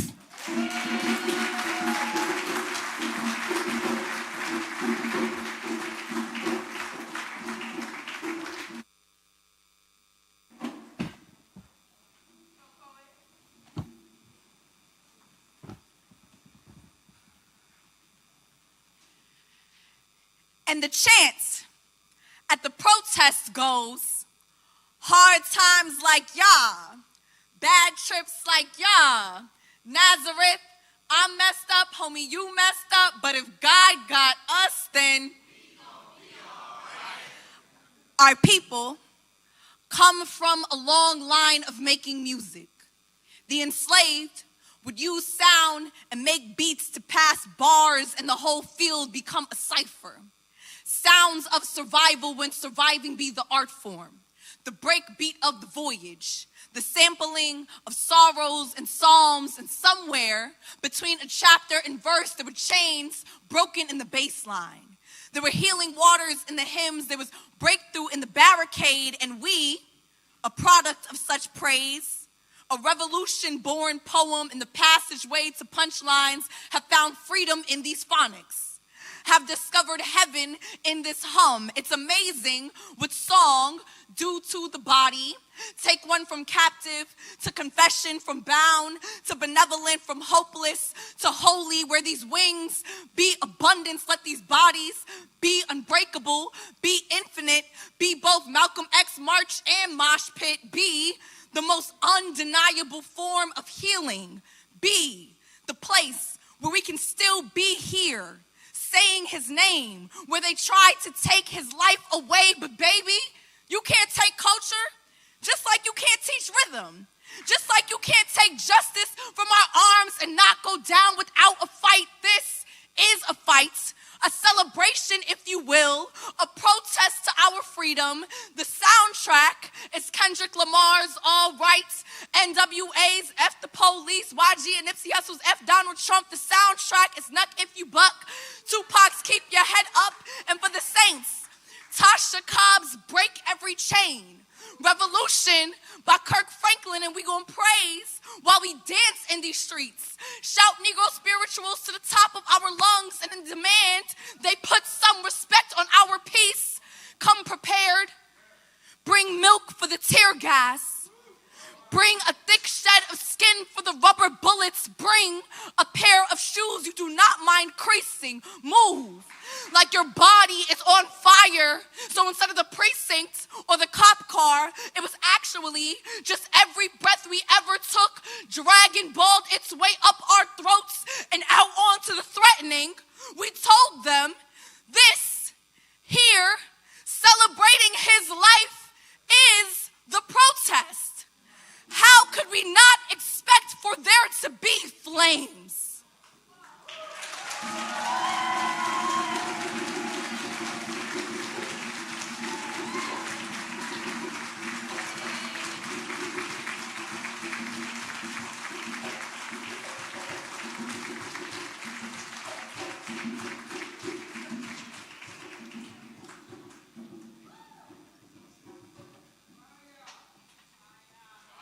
That was fire. Another round of applause. Told y'all she was fire.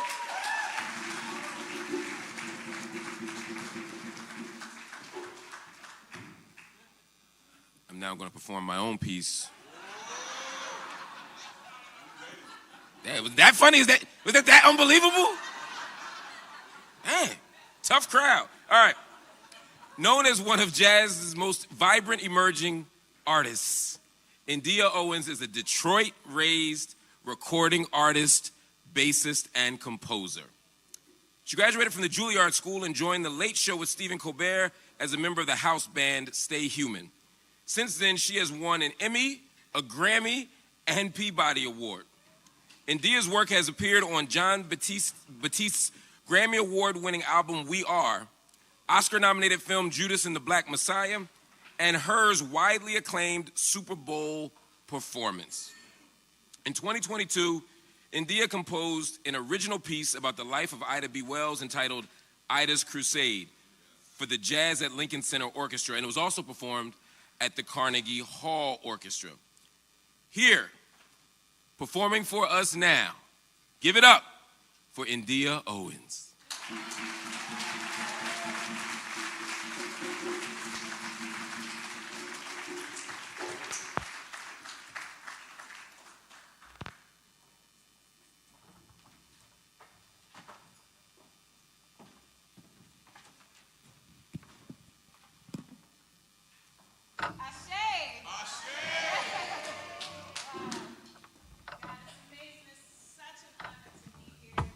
Celebrating the life of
I'm alone and crying the blues.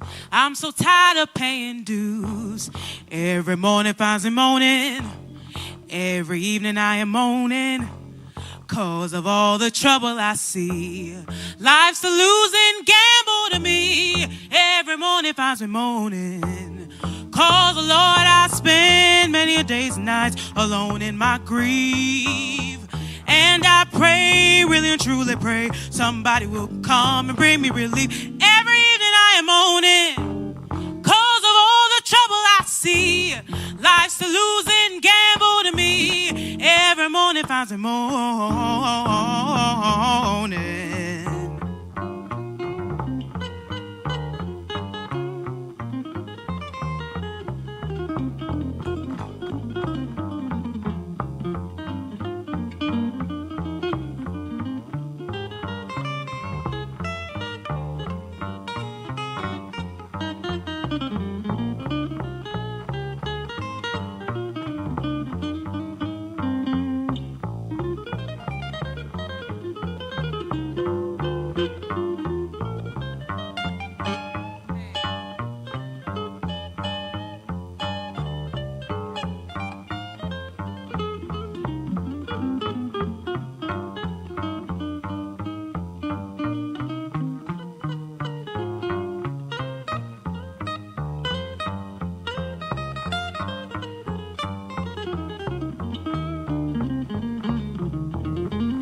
Alone in my grief.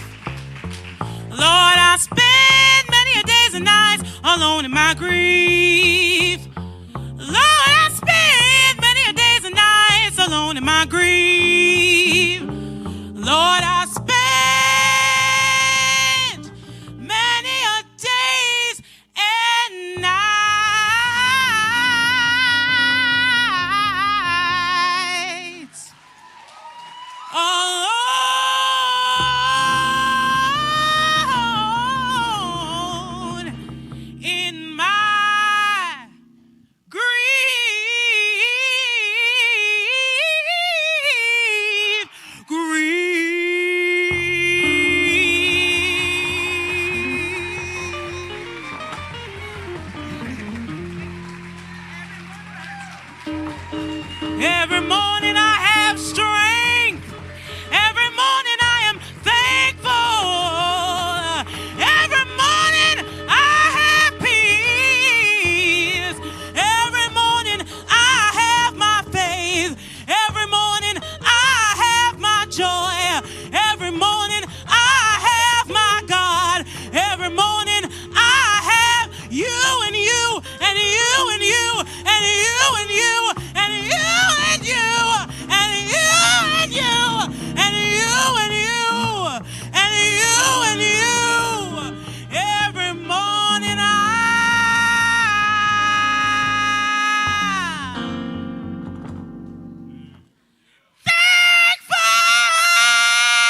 Ekepekwele. Kiana Hutchison. I'm India Owens. Thank you.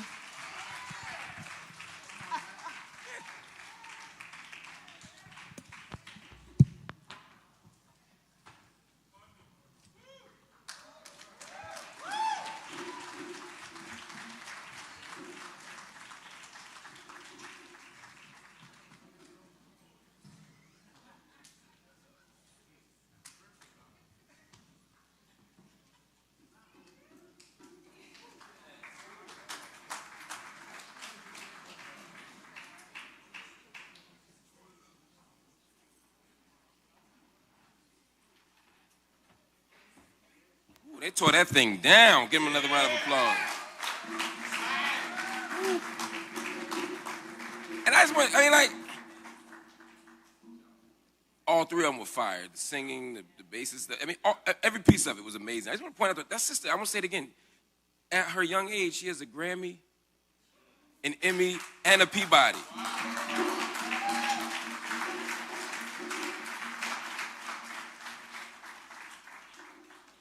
And that's the work of this center, is to identify young talent, to recognize it, to honor it, and to nurture it. And that's why I hope we continue to pour into and invest in this institution as well.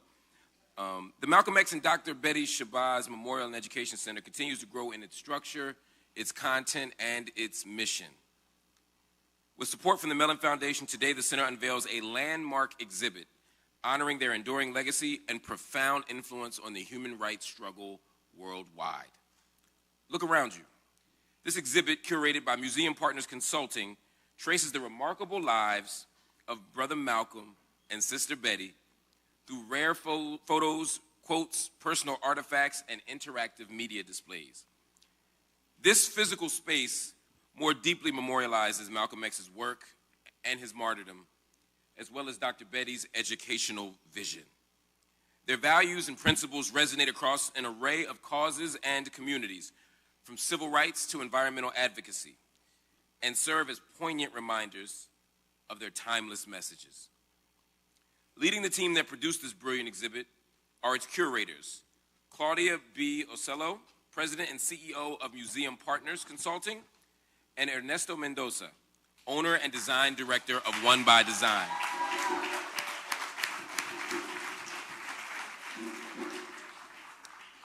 Museum Partners specializes in offering creative solutions for museums in the areas of exhibition research and development, education programs, issues of accessibility, and evaluation projects. One by Design brings a unique, highly creative, and personalized approach to designing graphics and projects for museums and Fortune 500 companies.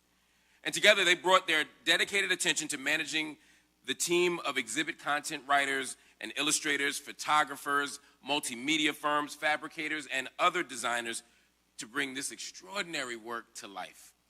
We're grateful to Museum Partners Consulting and One by Design for being the best, the absolute best at what they do, for following up on every single detail, and for bringing the legacies of Malcolm X and Dr. El-Shabazz to life, and holding our hands through the process. For a job well done, we're pleased to present these special recognition certificates to Claudia and Ernesto. Please give them a round of applause.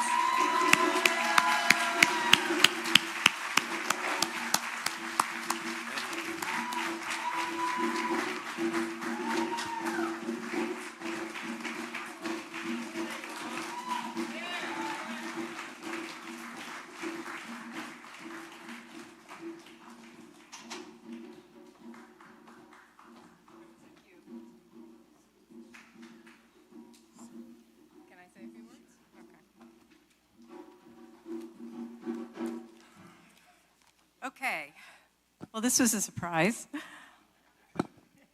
All right.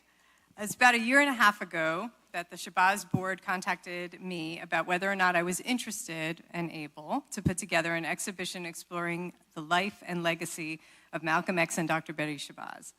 I was, and I still am, humbled and honored by this request. I'd like to thank Dr. Shabazz and the Shabazz Center board members for trusting Museum Partners Consulting, LLC, with this task. I sincerely appreciate the opportunity to share these stories in the form of an exhibition with the public. And much gratitude for the generous support of the Mellon Foundation for making this exhibit possible. However, my work researching the history, finding images, and writing the story that you see on the first and second floors here is only part of the work needed to create an exhibition. It takes a community, and I had the best, most supportive, hardworking, and dedicated group of people that came along on this journey with me. And I'd like to recognize some of those partners I worked with who collaborated until the very end to get what you see today. So when you hear your name, please stand. You already know him. The exhibit design and layout is from an amazingly talented graphic designer, my colleague Ernesto Mendoza of One by Design. Ernesto's design got printed into the beautiful panels you see on the walls behind you and on the first floor by Tony Clayton from Bluebird Graphic Solutions. Tony's here in spirit tonight. And thank you to our academic advisor, Dr. Hisham Aidi, who provided grounding and historical context for the exhibition.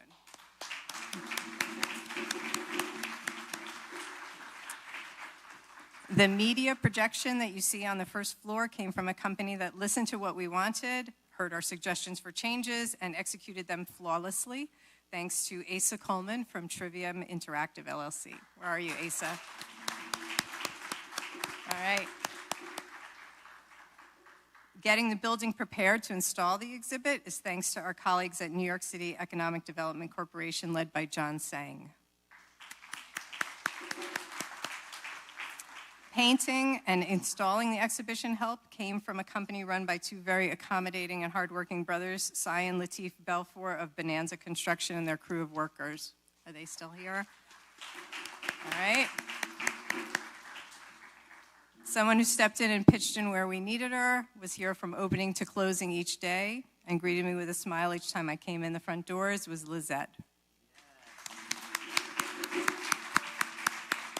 And finally, somebody who's not an official part of the team, but I knew I could count on, who supported me through the worst and the best of times, who helped me get to where we are today with moral support and love, my husband, Steve Erickson.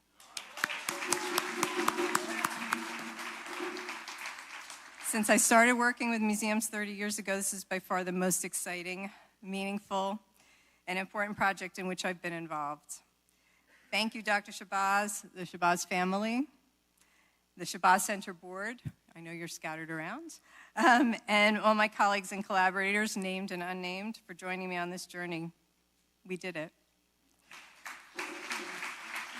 It's only fitting to end with a quote from Malcom X that really resonated with me, because I was a former teacher and I love working with students.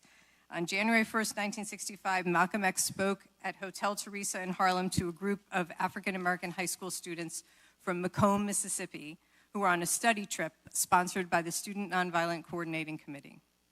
He said, "You can never get good relations with anybody that you can't communicate with.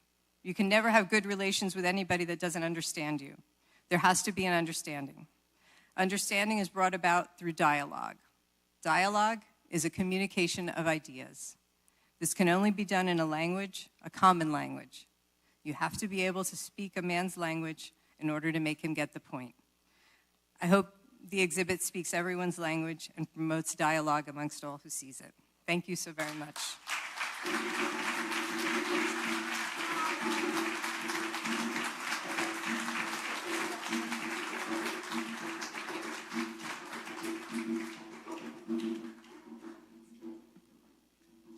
Wow, this is amazing, amazing.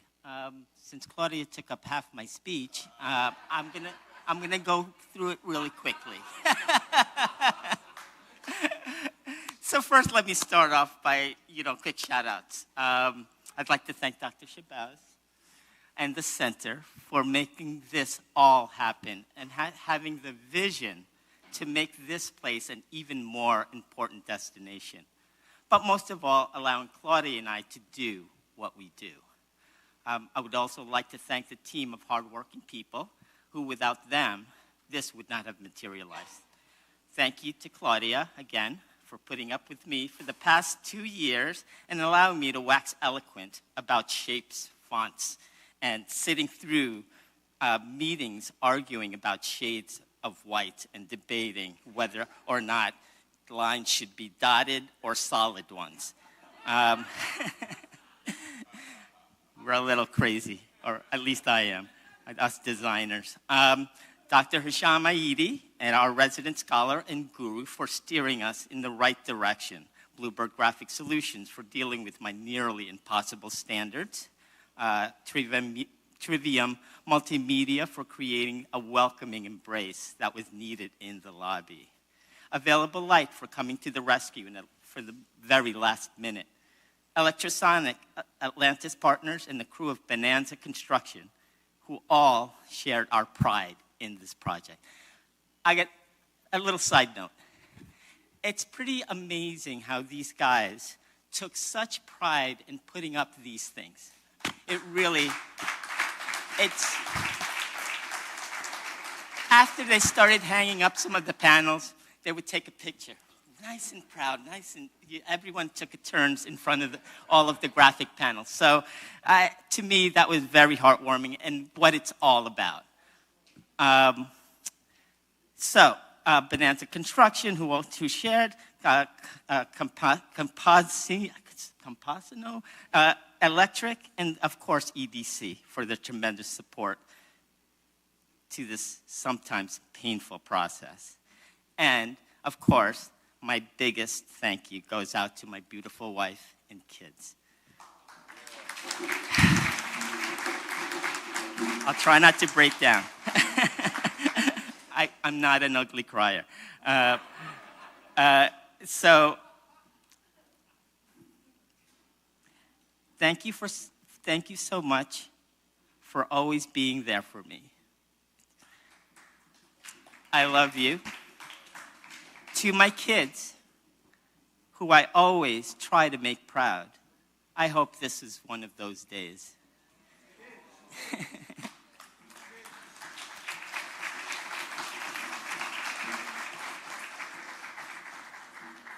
So, this place holds such importance in history.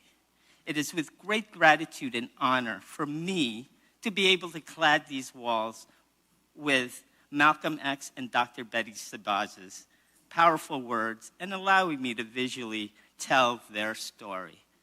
My hope is that these new exhibits will inspire, inform, and provide a new hope to people from down the block to around the world that visit this sacred place.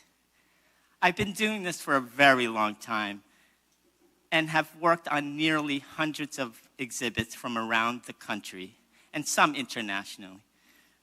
Yes, humble brag. This, to me, is the most important one of my career. Not only because it has the ripple effect this will have on the community, but it's also close to my hometown of Hackensack. Hackensack in the house, still here? Route 4, you got it. Or 17 or 80, pick one. And the city where I went to school, School of Visual Arts on 23rd Street. To me, this has become full circle. We live up in Massachusetts right now, so again, full circle moment. I have two mottos in life. Do it like you mean it, which means if you're going to do it with passion. And the other one is make a mark, which I define as making a difference, whether it be someone in front of you or doing something that will have a lasting effect on humanity. I hope today checks off both those boxes. Thank you.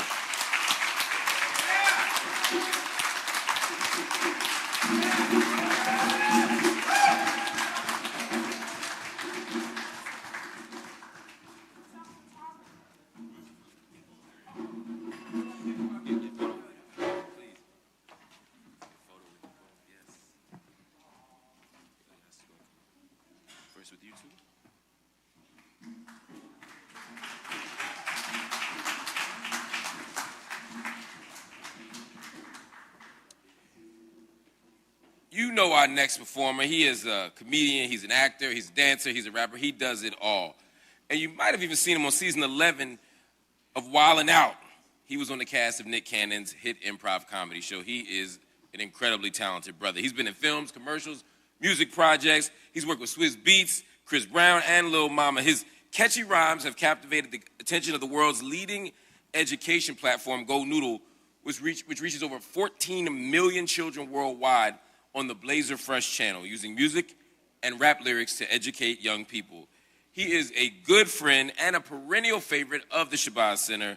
His fam call him Sean, but we call him Orange Star. Give him a round of applause. Where's my brother at? There you go.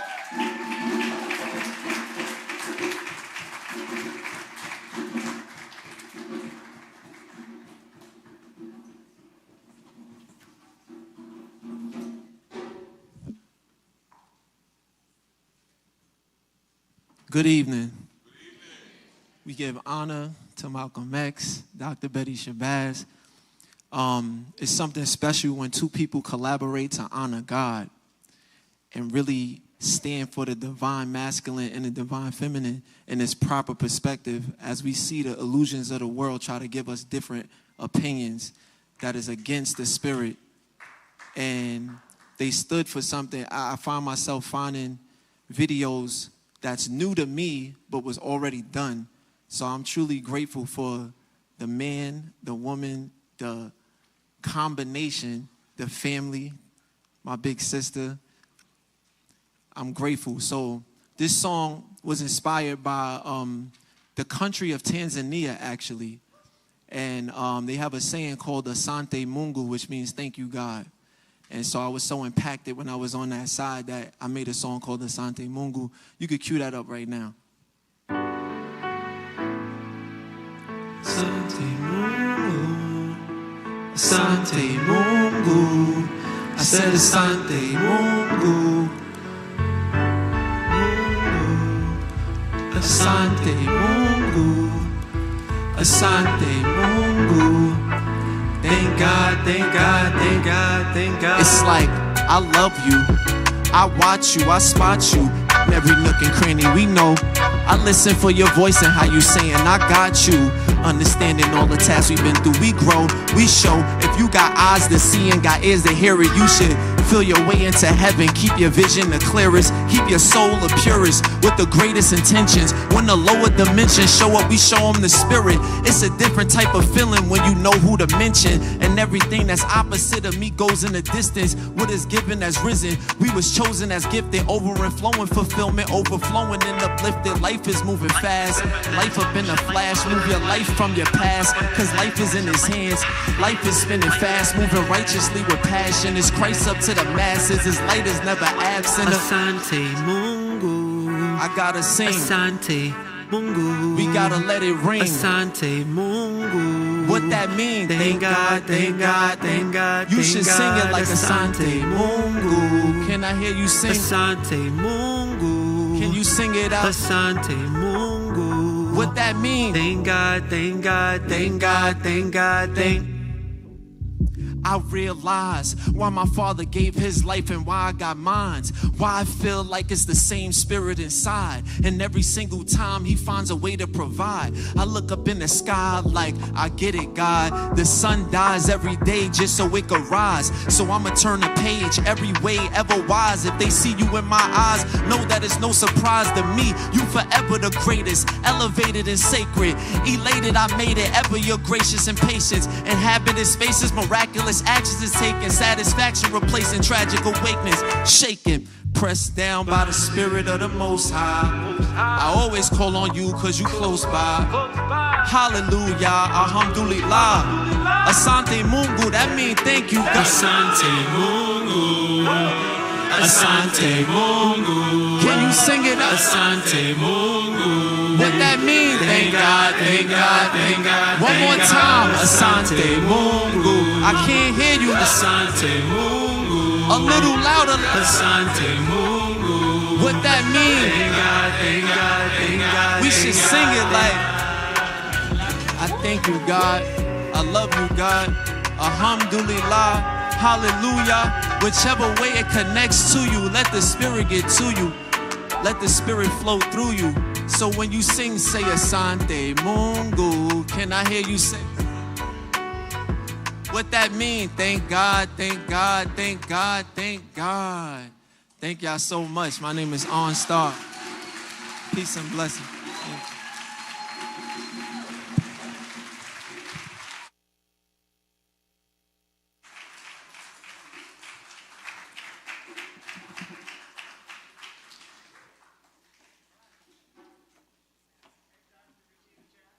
Hello there. How's everybody doing? Great program, right? I am delighted to be here with you all. I am one of the board members for the Shabazz Center. And in alignment with our chairwoman, Dr. El-Hajj Shabazz, I just want to underscore the passion that we have for community and for this building, and about creating the next generation of leaders, empowering them, teaching them, and helping to provide their vision with history-based infrastructure. That's why I'm always excited to come here. I actually hail from Oakland, California. So I just want to say to you that for those of you that don't know, in February, we launched a capital campaign, a $5 million capital campaign that started then and will end at the end of the year. For those of you that don't know, nonprofits don't run themselves. Lights cost money. That's right. All of this costs money. And so we are inviting you to invest in this powerful, safe space that will have VIP tours looking at this exhibit. We have an educational curriculum and partnerships with the middle schools and the high schoolers to ensure that they are learning about the legacies of Malcom X and Dr. Betty Shabazz. Now, much like when you go to church and, tithe, we have fabulous volunteers, beautiful young babies, and grown folks too. Where are you volunteers? Okay, they're holding up the baskets. What we are looking for is any contribution that you would like to make. Cash, check, charge, we got the QR code, we got everything you need, okay? That's right. And if when you leave here, you want to tell people about this beautiful new exhibit or the powerful people that were honored today and that spoke and that performed, please do. Guide them to the website, tell them how to get here, and have them come on down. We need to keep this place going, and it won't handle itself. It really won't. So the baskets are coming forward. They're coming down the aisles. Please give whatever you can. And the envelopes are there for you to be able to take it home or put your check or your cash in it and turn it in to the volunteers in the back. I want to thank you very much for this time. I know that we're going to complete our goal because we are dedicated and we are excellent. So if you want to help us live the legacy and keep it going for the next generation, please give today. Thank you so much.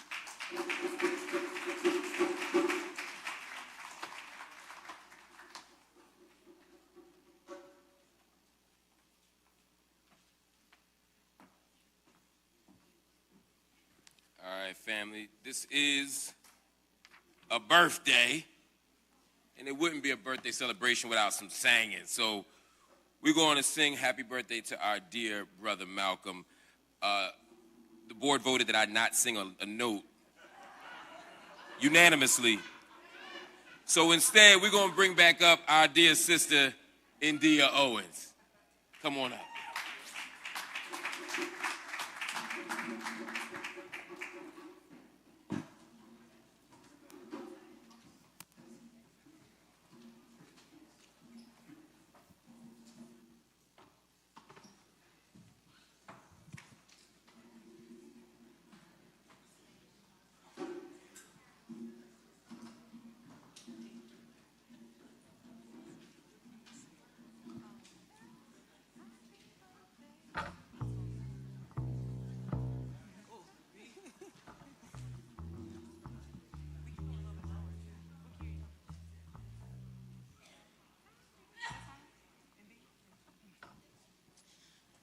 All right, so this is what we call corporate praise, okay?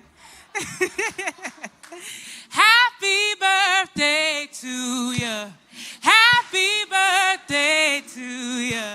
Happy birthday. Happy birthday to you. Happy birthday to you. Happy birthday. Hey, hey, come on, come on. Hey, hey. Okay. Oh, y'all fast forwarded. Okay. Happy birthday. Let's do that one again. Say happy birthday. I know y'all know some harmonies. Happy birthday. Happy birthday. Back to the top. Happy birthday to you. Happy birthday to you. Happy birthday. Happy birthday to you. Happy birthday to you. Happy birthday.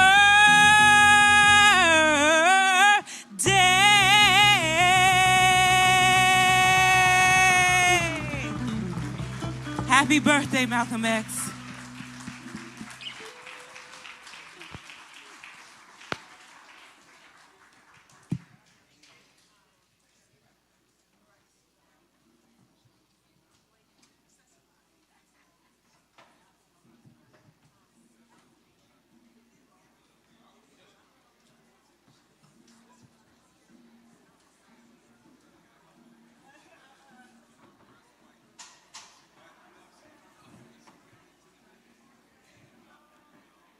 All right, family.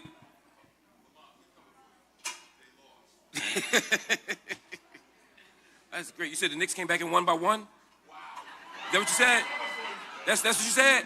I see the hope in your eyes. We're coming to a close of this celebration commemorating the birth of our beloved brother Malcolm. I want to send congratulations again to all the award winners and a deep, deep thanks to all of our performers.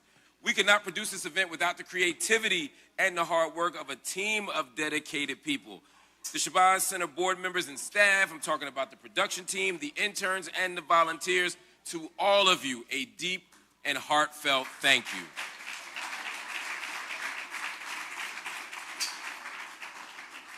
I want to send a special thanks to the Shabazz family, all the Shabazz daughters of our beloved Malcom X and sister Dr.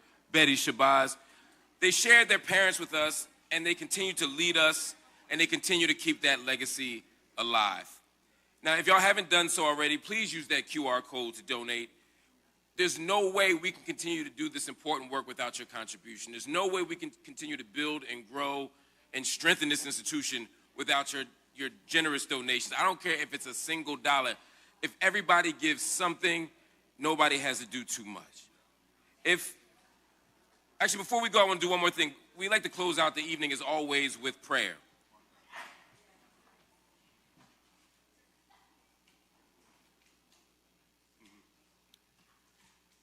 And before we conclude in prayer, I'd like to bring back up our drummers, because this event is always, always so powerful because of the artistic genius and the spiritual gifts of our drummers. All right, we got our drummers. Come on through. Yep.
amazing indeed.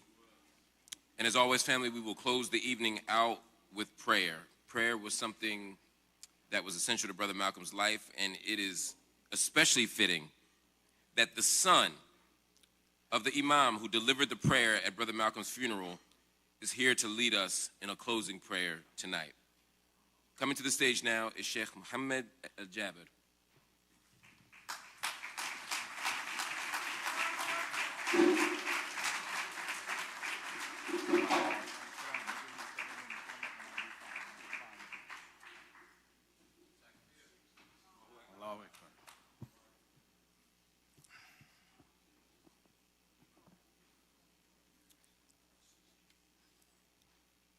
أعوذ بالله من الشيطان الرجيم بسم الله الرحمن الرحيم والصلاة والسلام على أشرف المرسلين وعلى آله وأصحابه والذين يتبعونهم بإحسان إلى يوم الدين برحمتك يا أرحم الراحمين والسلام عليكم على من اتبع الهدى. First, I'd like to thank the Almighty God, Allah, for this gathering. And of course, the Shabazz Center, and our dear sister, Dr. Ilyasa, for always inviting either me or my brother, Imam Ali, to come biannual to speak on behalf of our brother, Malcom X, as we know him, and also El-Hajj Malik El-Shabazz, as we know him. Also, my thanks goes out to other friends whose zeal and untiring efforts have been to maintain the legacy of our fallen martyr. November 19th, 2024, I was standing in the holy precincts of Mecca.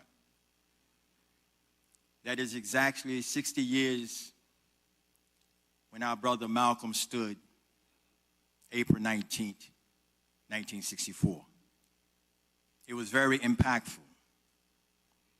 And today I'm standing actually in the place of my father, the late El-Hajj Malik, who made his way into history under unfavorable circumstances. Despite the threats against his life, he came forward to give our brother El-Hajj Malik El-Shabazz, Malcom X, his last rites. And the Jabber family has been involved in maintaining and upholding the legacy since that particular day. And our contribution, not only in lectures, but my father also wrote a book, I Buried Malcolm, because he wanted to make sure that it was known and unapologetically accepted that Malcolm died as a shaheed, a martyr, and a Muslim. And 2023, the Jabber family reproduced our father's first edition. I myself is a co-author, a contributor of 2 bonus chapters, The Malcolm I Buried and The Legacy of El-Hajj Jabber, because there's been a huge generation gap where a lot of people are not aware of the timeline that had transpired. And we know that there is no parallel in our history to the treatment that was melted out against our brother Malcolm X by his own people. His first words happened to be his last words. Assalamu alaikum. Peace be upon you. An expression that was filled with love and mercy and a commitment to his people. Yet the response was, nigger, get your hand out of my pocket. Which led to a tragic end. February 21st, 3:15 Eastern Standard Time, we all died a little that day. But we came more alive and more aware of the enemy within. But in our traditions, Allah subhanahu wa ta'ala, He says in the Quran, وَلَا تَقُولُوا لِمَن يُقْتَلُوا فِي سَبِيلِ اللَّهِ أَمْوَاتٍ بَلْ أَحْيَاءٌ وَلَكِنْ لَا تَشْعُرُونَ. Do not count those who have been slain in the way of truth as being dead for worthy cause. Yet they are alive, yet we cannot perceive it. And we know a martyr is one in the Islamic faith that is granted great honors. The rewards are so sublime that there is no righteous deed that can match it. And he's given 7 special rewards. When the first drop of blood is spilled, all of his sins are forgiven. And before the life leaves his body, his beautiful place in the paradise is shown to him. And he is crowned with honor. And not only that, he is given the right to intercede for 70 of his family members. So you see, Malcolm is still alive today in our minds, in our prayers, in our hopes. And he belongs to all of us. And he is the future. We are just catching up. You see, we must understand that Malcolm reinvented himself more than one time until he became an international personality for social justice and a universal being for human rights. He was only a villain to those evil structures who advocated oppression, domination, and human segregation and subjugation. But he was a hero to the downtrodden, the rejected, and the scorned. And I think that I can sum it up with one of his profound quotes wherein he said, I am for truth no matter who tells it. I am for justice no matter who it is for or against. I am a human being first and foremost. And such as I am for whoever and whatever benefits humanity as a whole. And I want to say this prayer as we do annually and is in our traditions for our fallen martyr. Of course, I'm going to first say it in the traditional language, the language of Arabic, which our brother Malcolm prayed in. And then I'm going to translate so that we may all benefit. Allahumma aghfir lahu warhamhu wa'afihi wa'afu an wa'akrim nuzulahu wa wasi madkhala واغسله بالماء والثلج والبرد ونقيه من الخطاء كما ينقى الثوب الأبيض من الدنس وأبدل دار خير من داري وأهلا خير من أهلي وادخله الجنة وقيه فتنة القبر وعذاب النار. O Allah, Almighty God, forgive him and have mercy on him, protect him and pardon him, and grant him an honorable reception and widen his interests. Wash him in water, snow, and ice, and purify him from his shortcomings as a white garment is purified from filth. Give him an abode better than this abode, and companionship better than this companionship. And enter him into the paradise and protect him from the trial of the grave and the punishment of the fire. Ameen. Assalamu alaikum wa rahmatullah.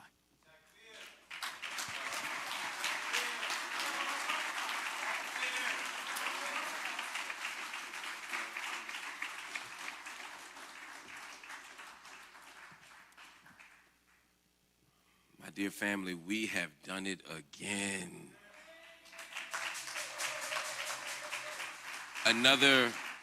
extraordinary celebration, I have to remind us, though, that the work begins when we leave this building. We must continue to organize. We must continue to teach. We must continue to study. We must continue to sacrifice. We must continue to forgive. We must continue to love. We must continue to build. All right? Can we agree to that? Can we agree to that? All right. Family, enjoy yourselves. Get home safe. And we still got a DJ that's about to play us out. All right, y'all? See y'all next year. Peace.